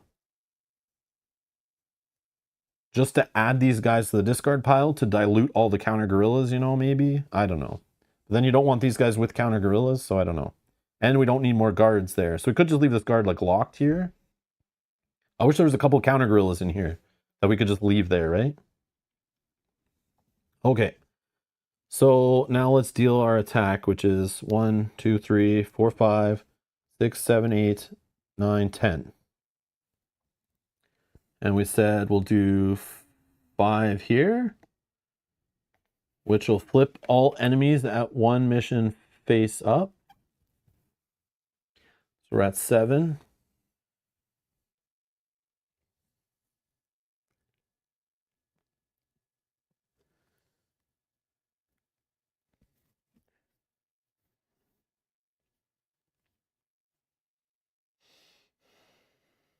They're both 4 victory points. This one adds a spy, which is annoying. And this one could add tons of civilians to the graveyard.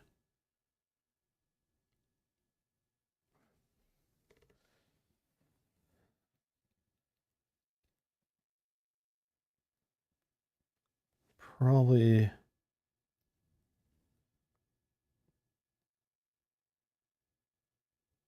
Third one?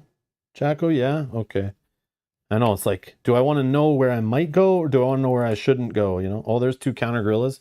Man, there's a lot of those guys. A 1 health and a 4 health. We got a grunt that's for 1 health, protecting all the enemies. And we have a spy master that could add a spy to our discard pile. Hot damn. Okay, and we had 5 more left to divvy out. Let's kill the jailer for 3.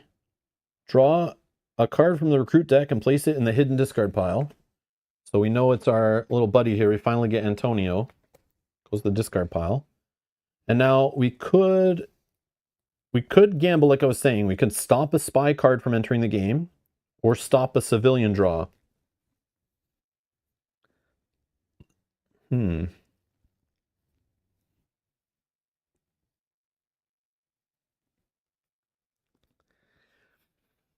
So like, this is where I'm saying, like, maybe we just draw from the civilian deck and hope we don't lose, rather than take on a spy, which will make losing everywhere else more likely. Yeah. I'd play all hidden, discard spy, radio hit, jailer, and fail mission. Nice. Okay. Hmm.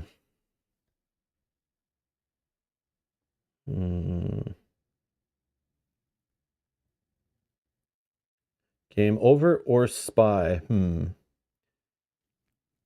problem is I've been killing a bunch from my deck, so the fact that I have even 2 spies in my deck means I'm going to draw them way more likely the more cards. Like, I'm about to lose these 2 cards also. So I went down from 15 cards to 10 cards, and 2 of them are spies. I mean, it's not the worst, but if I make a third a spy again, I don't know. I'll do it my way. I'm going to gamble. I'm going to push my luck. So I'll defeat the Spy Master. Oh no, I don't have enough, do I? Hold on. I forgot she's a 3. 5? I had 10? Yeah, I had 10, right? Yeah. Yeah, so I can only defeat the Counter Gorilla. Yeah, she's a 3 and Jailer was a 3. My bad. Yeah, so I didn't really have an option there. Okay, so we're going to add a spy. Because this guy survived. Add another spy to my discard pile. Okay, we're going to get a new mission. We're down to 2 more missions left in our pile after this one. Destroy the train depot. 8 health. Jeez, another 4 victory points. Has a defend ability. Only 1 Maquis may be revealed during the attack phase of the round when this mission is chosen. That's better than the other one that was like, didn't allow us to play any revealed. Okay. I now realize what these symbols are. This is defend ability, defeat ability. And then I guess that's all that would be on a mission, right? There won't be survive abilities.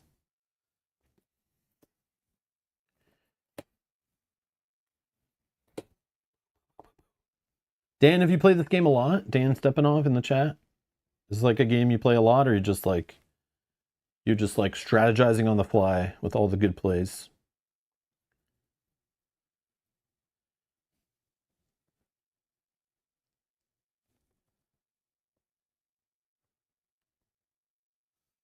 Okay.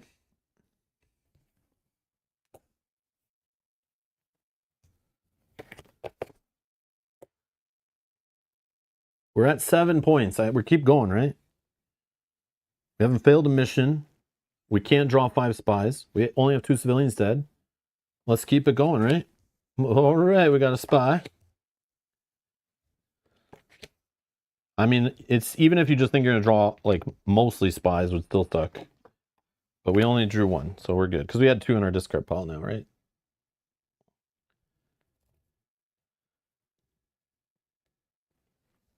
Okay, okay. Now what?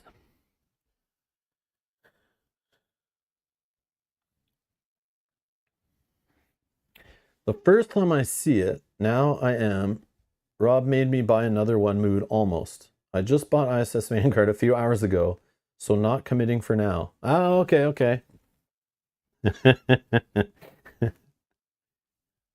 Dan, even though this game is built in like a resign ability, every time you could just resign from the game if you think it's not going as good as you want, and you could not lose by resigning.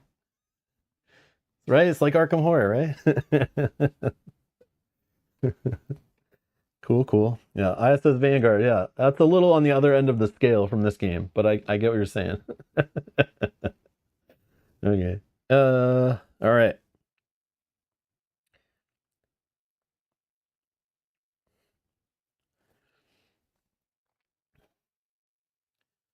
So let's take a look what we got here.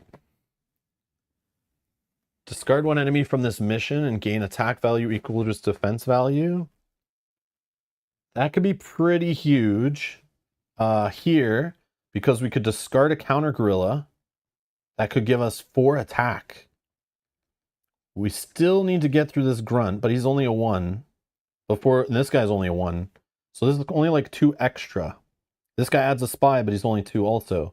So here, if we came here with 6, 7, 8, 9, 10,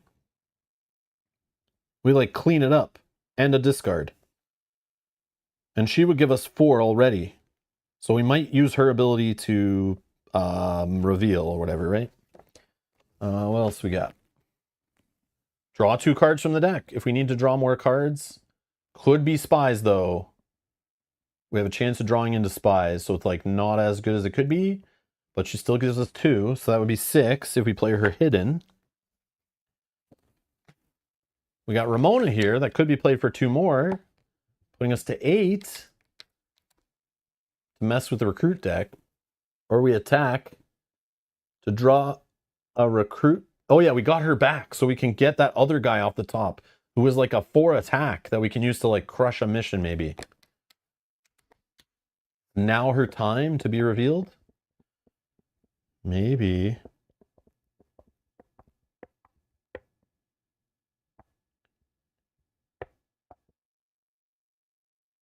Or, oh guys, I have another play. Do you think now that we've seen all these other enemies, it's more safe to go here? Because we've already seen so many guards that block missions. We see all these grunts here, so blocking enemies won't be a thing. We've seen so many counter guerrillas, including the higher health ones. So here might be like radio operators. Maybe the other jailer is here. But it's 7 for this one. But we have to be able to defeat all enemies here to stop them from drawing civilians, or at least 3 of them probably. I just don't know the numbers of enemies in the game. But yeah, with so many guards, so many counter guerrillas already. I don't know how many engineers there are though. I have 1, 2 in the discard pile. And there could be like, maybe like 2 engineers here. Like, I don't even know. I really wish I flipped this one up now. Jacko. Just kidding. Then we have Abel, who again, I wish we kind of got another civilian in here, or a high, like a 2, to give this guy like 3 attack or something. But he does give +1 attack for every revealed Maquis. So he could be a 2. So 2, 4, 6, +4 here is the 10 we need to get through this one. But it adds a spy card to our discard pile.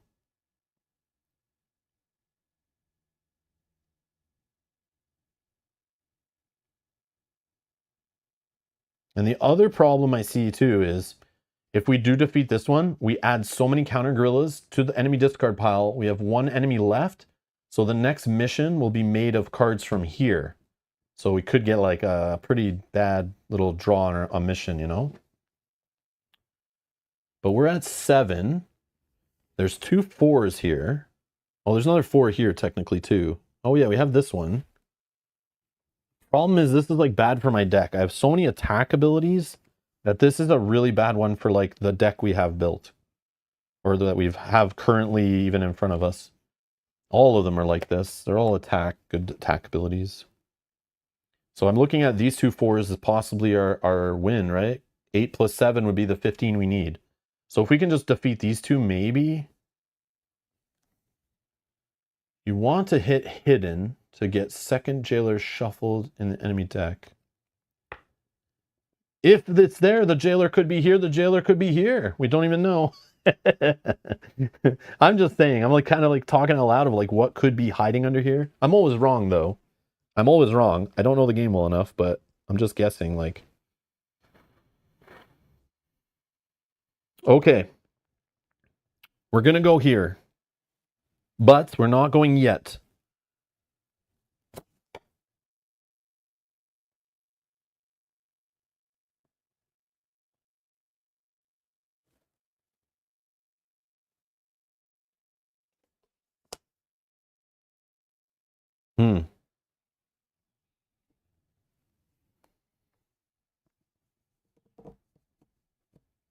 So we'll play her during the attack.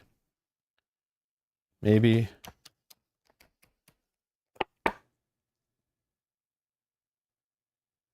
no, maybe we save her. No, I don't know. This one we got to go like all in on. It's 7 and we got to kill everything. So maybe that's not the right play. But we can draw 2 cards right here. We can draw 2 cards right here. But it could be... It'll probably be a spy in there too. It could be this guy, which would be amazing. Yeah, it could be a big whiff. Oh my god. This guy could be a 4 attack though. He can be a 4 attack. She's unknown, but she could be up to like a 2 or 3, 4. She can be a 2 and let us draw. But again, I don't want to burn all my cards before we go for the final attack. Maybe we just go for this one and keep it kind of safe. But then we get a spy in our discard, which means we more likely draw a crappy hand for this next attack. Oh my god. All right.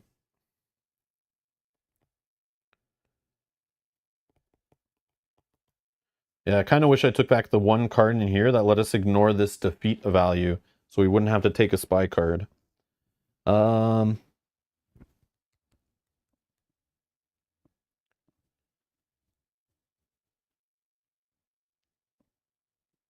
Yeah, let's go here. So we're going to save this, save this, save this, and save this. Let's go here. We're not going to even plan anything. YOLO. Oh my god, there's more guards. And more counter gorillas. Radio operator, spy master. Okay. Holy jeez. So we got a 3 health counter gorilla, a 3 health radio operator, which if he survives, places another face down enemy at all the other missions, which is fine-ish. Spy master adds a spy card to our hidden discard pile, which is sucky, because that's what would have happened here anyway. But he's only 1 to get rid of. And then a guard that blocks the mission, but he's only a 1. So that's actually not bad. So in a perfect world, I kind of want to kill everything here, because then we draw no civilians to our dead pile or whatever, the graveyard.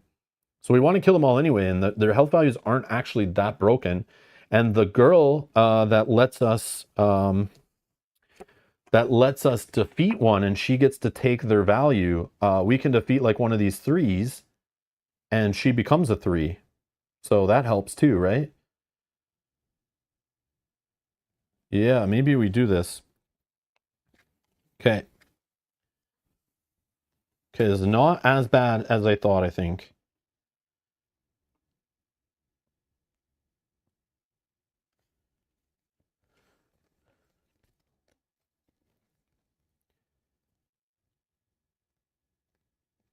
But I think I save her for like here. I should draw. I think I play her here. Draw a card from the recruit deck to hand, right? And get that guy that's like a 4. I could gamble and draw a card from the hidden deck with him. I could draw 2 cards from the hidden deck with her. What do we really need, though? We need at least 8. We need at least 8 is minimum to win this mission. Get 4 victory points. And to not lose from counter gorillas, killing survivors, we need 10, 11. To not get a spy in our discard pile, we need 12. And then to not make the next mission we do, which is just this one, has 1 more enemy at it. Which might not be the worst thing. That's the least important guy, I think. And he's 3. So like if we can get 11, we're rocking. Or a discard ability.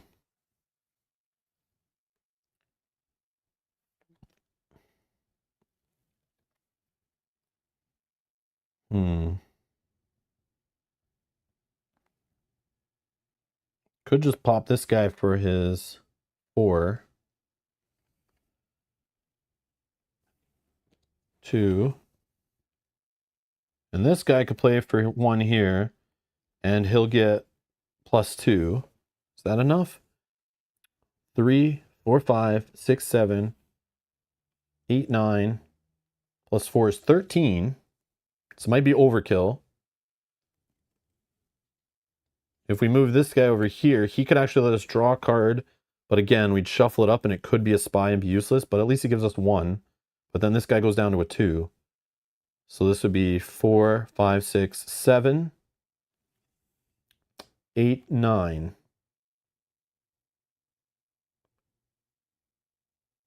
And in that case, we'd kill these 2 and gamble on the counter gorilla. But it would juice up Abel for the future if it's not a 3.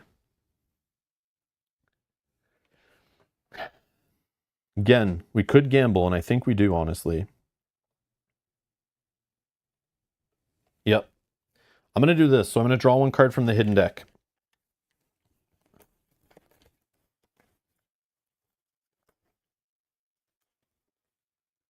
do it full random. Or 5. 1 through 5. We're drawing 5. It's not a spy. All right. Woo! Okay. Now we got this 4 attack for next time. Holy. The only problem is we got to still kill this 3 counter gorilla guy. We could play this guy to reduce them all. Or we add him for 2 more power. Would the 2 power be enough? No, I don't think so, right?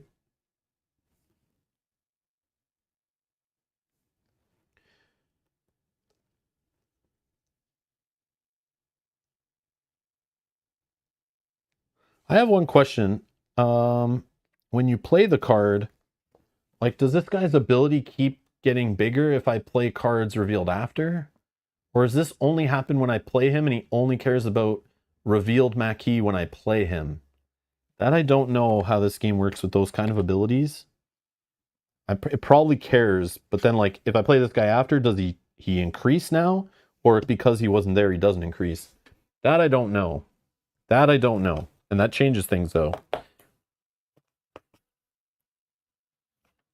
Now, if I play this guy over here and reduce the defense value, it would reduce these guys down to 2s each, but doesn't give us any more attack. So we're still at 2, 3, 4, 5, maybe 6, 7, 8, 9, 10. So we're at 9 or 10. No, that doesn't help us. I think we have to play him over here anyway.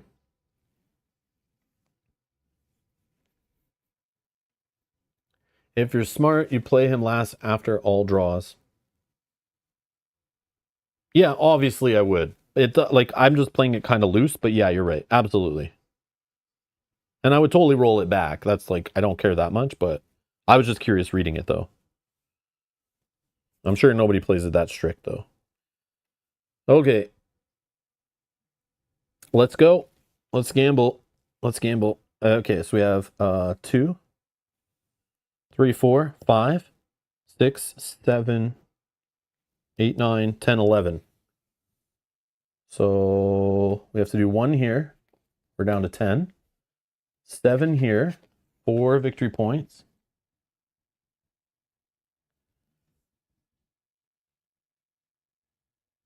Oh, crap. I forgot about this defeat effect. This would happen right now. I forgot all about this. Yeah, whoops. I shouldn't have gambled with this guy. Why did I do that? Oh, no. I forgot about this. Ah! Okay. So let's wait on that. Yeah, I totally screwed up. I should have put this guy over here. But then I wouldn't have drawn this guy. We can undo that, right? Yeah. Yeah, I totally forgot that when we defeat this, it checks these right then, right? Not at the end. So we kind of like should defeat all these guys if we can. Yeah, totally forgot. So this would be 4, 5, 6, 7, 8, 9, 10, 11, 12, 13 is the high we get. So 13, 1 here, 1 here.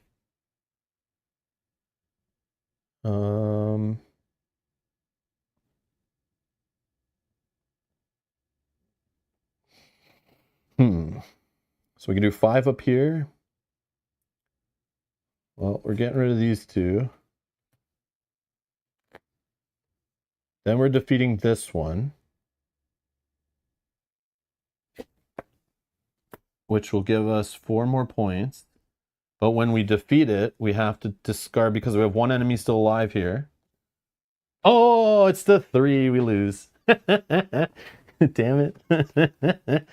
Oh, that sucks. Oh, well. If it was a 2 or a 0 or another 1, we would have been fine and we'd be living the dream. But we have to risk it sometimes, I think, and that's totally fine. Totally fine. Yeah. Damn. And then this guy would have added another face down to each mission, but we would have to have shuffled. Oh, the 0 was after that too. Oh my god, you son of a... Yeah. I've played games where I literally let like 4 cards here and I still didn't lose. But then sometimes you draw the 3 on the first civilian and you're like, the rest of the game you're so scared. And it's so hard to keep counter guerrillas under control if you don't have like counter guerrilla kill effects. Where's the jailer? Oh yeah, where's the jailer? Was it still in here, that last card? There's one. No, it's under here, I think, right?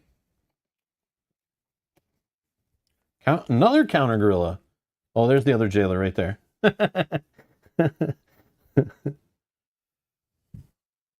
Super cool game, though.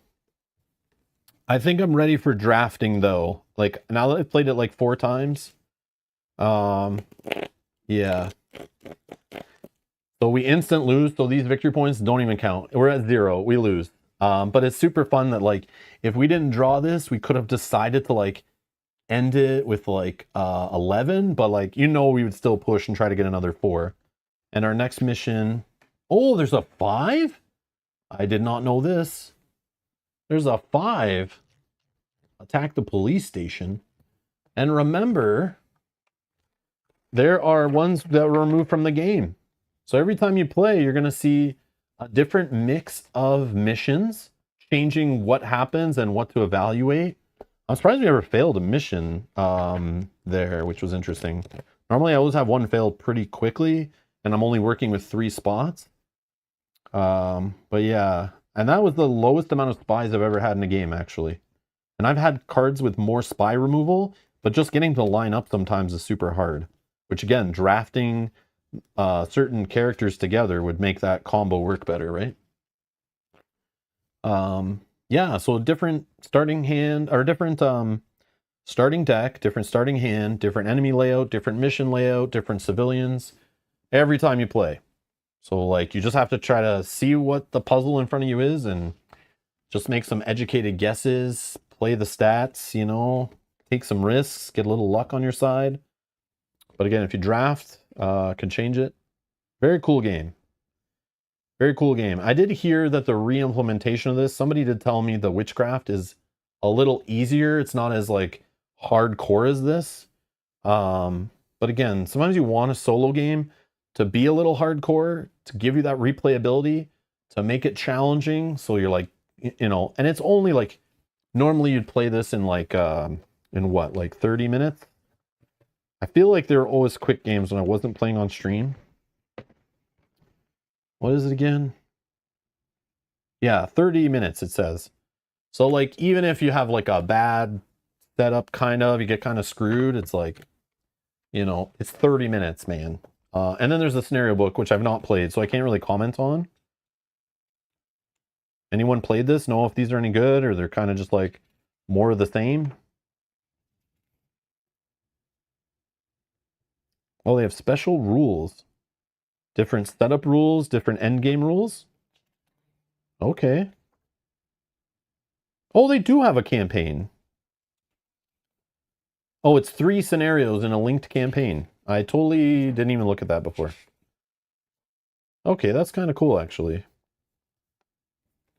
I mean, if you like that gameplay loop, like, there's quite a bit of content here, which is interesting. But if you didn't like that kind of, like, random, like, lots out of your control, you know, it might not be the best game for you, that's for sure.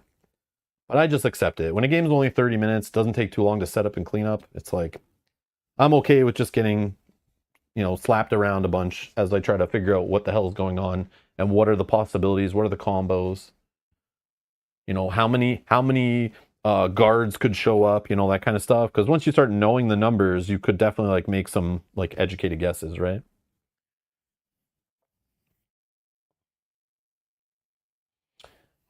Kumangaro says, hey Rob, late to this, so I'm watching from the start right now, but I wanted to ask, do you know the solo game Maki? No. Same theme, but it also has a map and worker placement. Brilliant game. I love worker placement. I like games that have a map. I can check it out. Is it like easy to find though? Or is it some Kickstarter from like 10 years ago that you can never find in stock anymore? I don't mind the theme. The theme's cool. Like, I like the theme. Like, I like military-ish kind of historical stuff is fine. I don't need it to be too deep or anything. But, like, I understand the idea of going on missions and, you know, that kind of stuff is neat. I like it. Yeah. And again, I wanted to play this before going to Gen Con this year because I saw that those guys probably will have copies of Witchcraft there, I think is what I heard. So, or it at least shows up in retail late summer, early fall, supposedly. So instead of waiting for that, I was like, I'll play this first. And if I don't like this at all, then I avoid that completely. But I think I like this kind of game. And yeah, we could play this again. If you guys like this, like we could try a scenario in another stream or try the campaign for fun. But I don't know if I should because the campaign's probably like when you've played it like, you know, 50 times and then it's like super challenging maybe, but I don't know, it's not a bad game to just play on an afternoon stream, I think. I like it, but we'll see. We'll see. Oh, it's not new, but you managed to buy a copy this year. Maquis is one of the top 5 solo-only games on BGG. It's how I found out about it. Oh! I mean, we can look it up right now. We can look it up. But yeah, just yeah, just to get my thoughts out of the way for this. Oh, we're losing subs. Right there. We're dropping, guys. We're dropping. But anyways, it's the life of a YouTuber. Anyways, yeah, so we'll look that up in a sec, but I just want to get my thoughts on the game. I do like the game. I mean, the value's there. It looks nice. Plays great. Yeah, just again, if a lot of luck, maybe not for you. But again, understand it's going to kick your butt a bunch when you're first playing it. It rewards multiple plays. It rewards paying attention to what's there. And it rewards eventually drafting, I'm assuming. I can see how the draft version of this game is the way to play it. It's like what's meant to be played. But obviously you can't really draft when you're first like learning the game. So I would say probably play it like 5 times and then start drafting. And I bet this game feels really rewarding when you draft your deck and you know what is in there and you know what you need to combo and you know when you need to like draw from your hidden deck, you know, because there's certain cards you're trying to dig for and whatever, right? Oh, it's number 7? Okay. Yeah, really cool game. Okay. So you're saying if I just go... So there's the Witchcraft one, so... Oh, it's from 2013? It's over 10 years old? Oh my god. Oh my god, who cares about that? It's too old, man. Or is this not the game? Is this it? Yeah, solo worker placement game. Number 7? Oh, it's number 7 on like the solo list, right? You're saying not the overall list or whatever. Like the community list you're talking about? Like the one they do every year, the solo gamer, the one player guild or whatever? Yeah.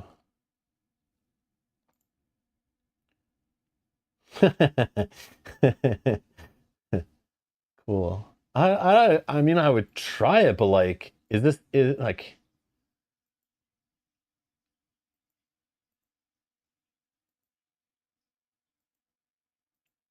the problem is if it's hard to find, I don't really want to play it and no one else can get it kind of thing. That's the problem, right?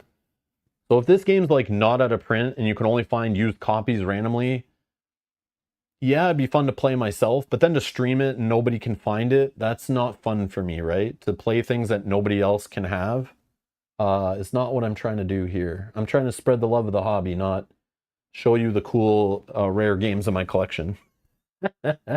How can we find out? Let's go here. Board Game Oracle.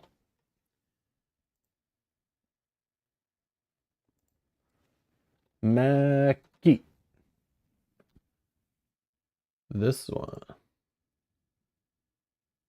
Oh, it was a print and play game?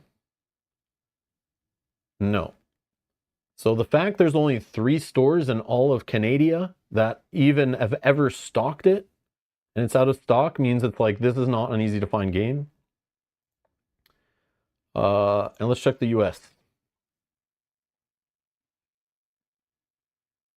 Yeah, it's not a very popular game, not stocked at many locations. But there is one copy here. If anyone wants it, go to Cape Fear Games. They have a copy left over. But yeah, I don't think I would get it then because it seems like something that's not really around anymore. Maybe they'll make like a new version, like a new Kickstarter version soon. Yeah, I'm not gonna buy it from Europe. I don't want to play games that nobody can really find, right? That's not cool to me. So that's cool. This game was good and existed once, but if it's that great, we're gonna see a new version of it eventually, whether it's reskinned or whatever. But I'm not gonna chase it down. Yeah, I appreciate it though. It's like probably a really awesome game, but yeah, I'm not gonna go check in the back alleyways and the sewers looking for a copy, you know, to get it on the black market, just to then play it and nobody else can play it. That's yeah, that's just the thing. But isn't Europe your second main audience? Yeah, I think so. But like, why would I buy it if I can't even get it in my home country, you know? I'm not supporting that. Oh yeah, it's it's here's the UK, which is my second largest audience, right? Let's go to Australia. Yogi, you can get it. Go to More Than Meeples. Yogi's probably sleeping. Oh no, Yogi's still here. It is in stock in Australia. Yeah, one store online. Of course, it could be at local stores, but yeah, this to me is not a very widely available game. So I'll just leave it. And if it's that great, they'll print a bunch of it, right? But I appreciate the suggestion.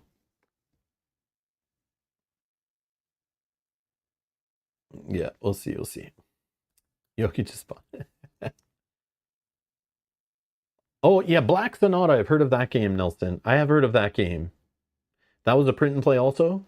Yeah, we've played a bunch of games on the channel that were originally print and plays, which is cool. I love that. Like, someone comes up with a cool game, people print and play it. That means it gets like play tested, people fall in love with it, and if it's the right game, then it's like a good way to test it, and then a publisher could pick it up, put their money behind it and their expertise actually fully producing games, and that's how you get some cool games in the market. It's not always just through Kickstarter, which is cool. I like hearing those stories of where a retailer just like found a print and play game and they loved it, and or not a retailer, a publisher, and but yeah. Yeah. You didn't even realize it was old? Yeah, I didn't either. Until we looked at it, right? That's why. So it's like old and out of print, basically.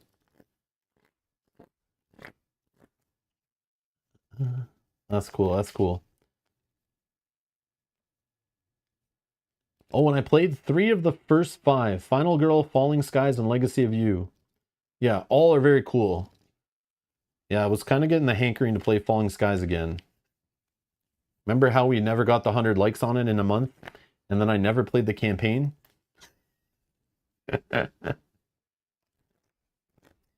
So Jacko, how I lose subscribers every day is because a lot of people will subscribe to my channel when they come around when I'm playing like their favorite game. Or I'm on a Kickstarter campaign page or something, right? They come to the channel, they see that I'm playing their game, they like what I'm doing, they subscribe. And then I don't really play any other games they like after a while, and they leave. And also YouTube sometimes just clears out accounts.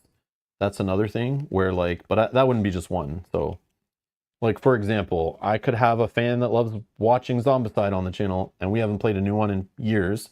I don't think we ever will again, you know? And then they just leave, which is totally fine, right? I can't play everyone's favorite game all the time, right?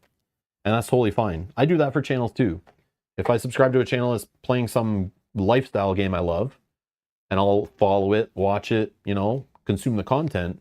But if I stop playing that lifestyle game, or that lifestyle game goes out of print or whatever, I will unsubscribe and leave those channels because like I don't need that cluttering up my subscription feed, right?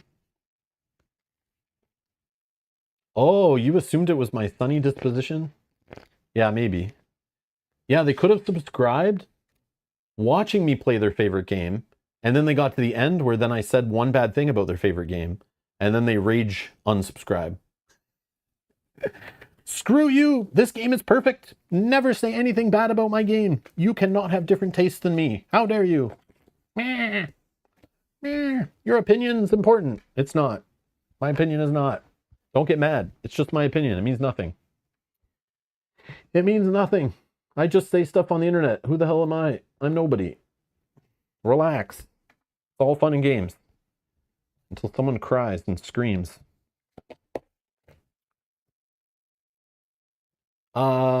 YouTube. Yeah, YouTube's better. I think Patreon takes less of a cut, but YouTube is better to donate through and stuff because you get more on your end for it. So you could join when we do like member only streams sometimes, or like you get a little icon by your name, you get the emojis and all that stuff. Still gets you in the Discord. And it also, other people see it more, and it could be contagious, I guess. The more people that support the channel on YouTube, the more people see that, right? Like not everyone knows what's going on Patreon because it's like on a separate website, right? But yeah, I appreciate asking though.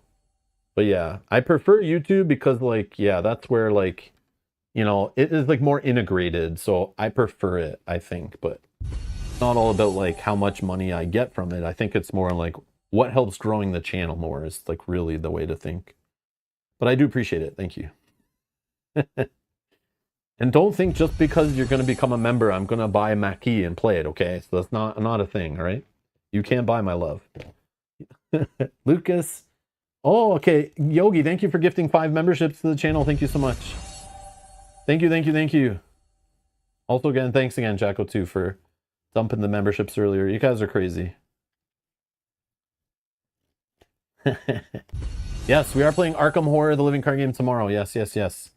The finale of the Feast of Hemlock Grove.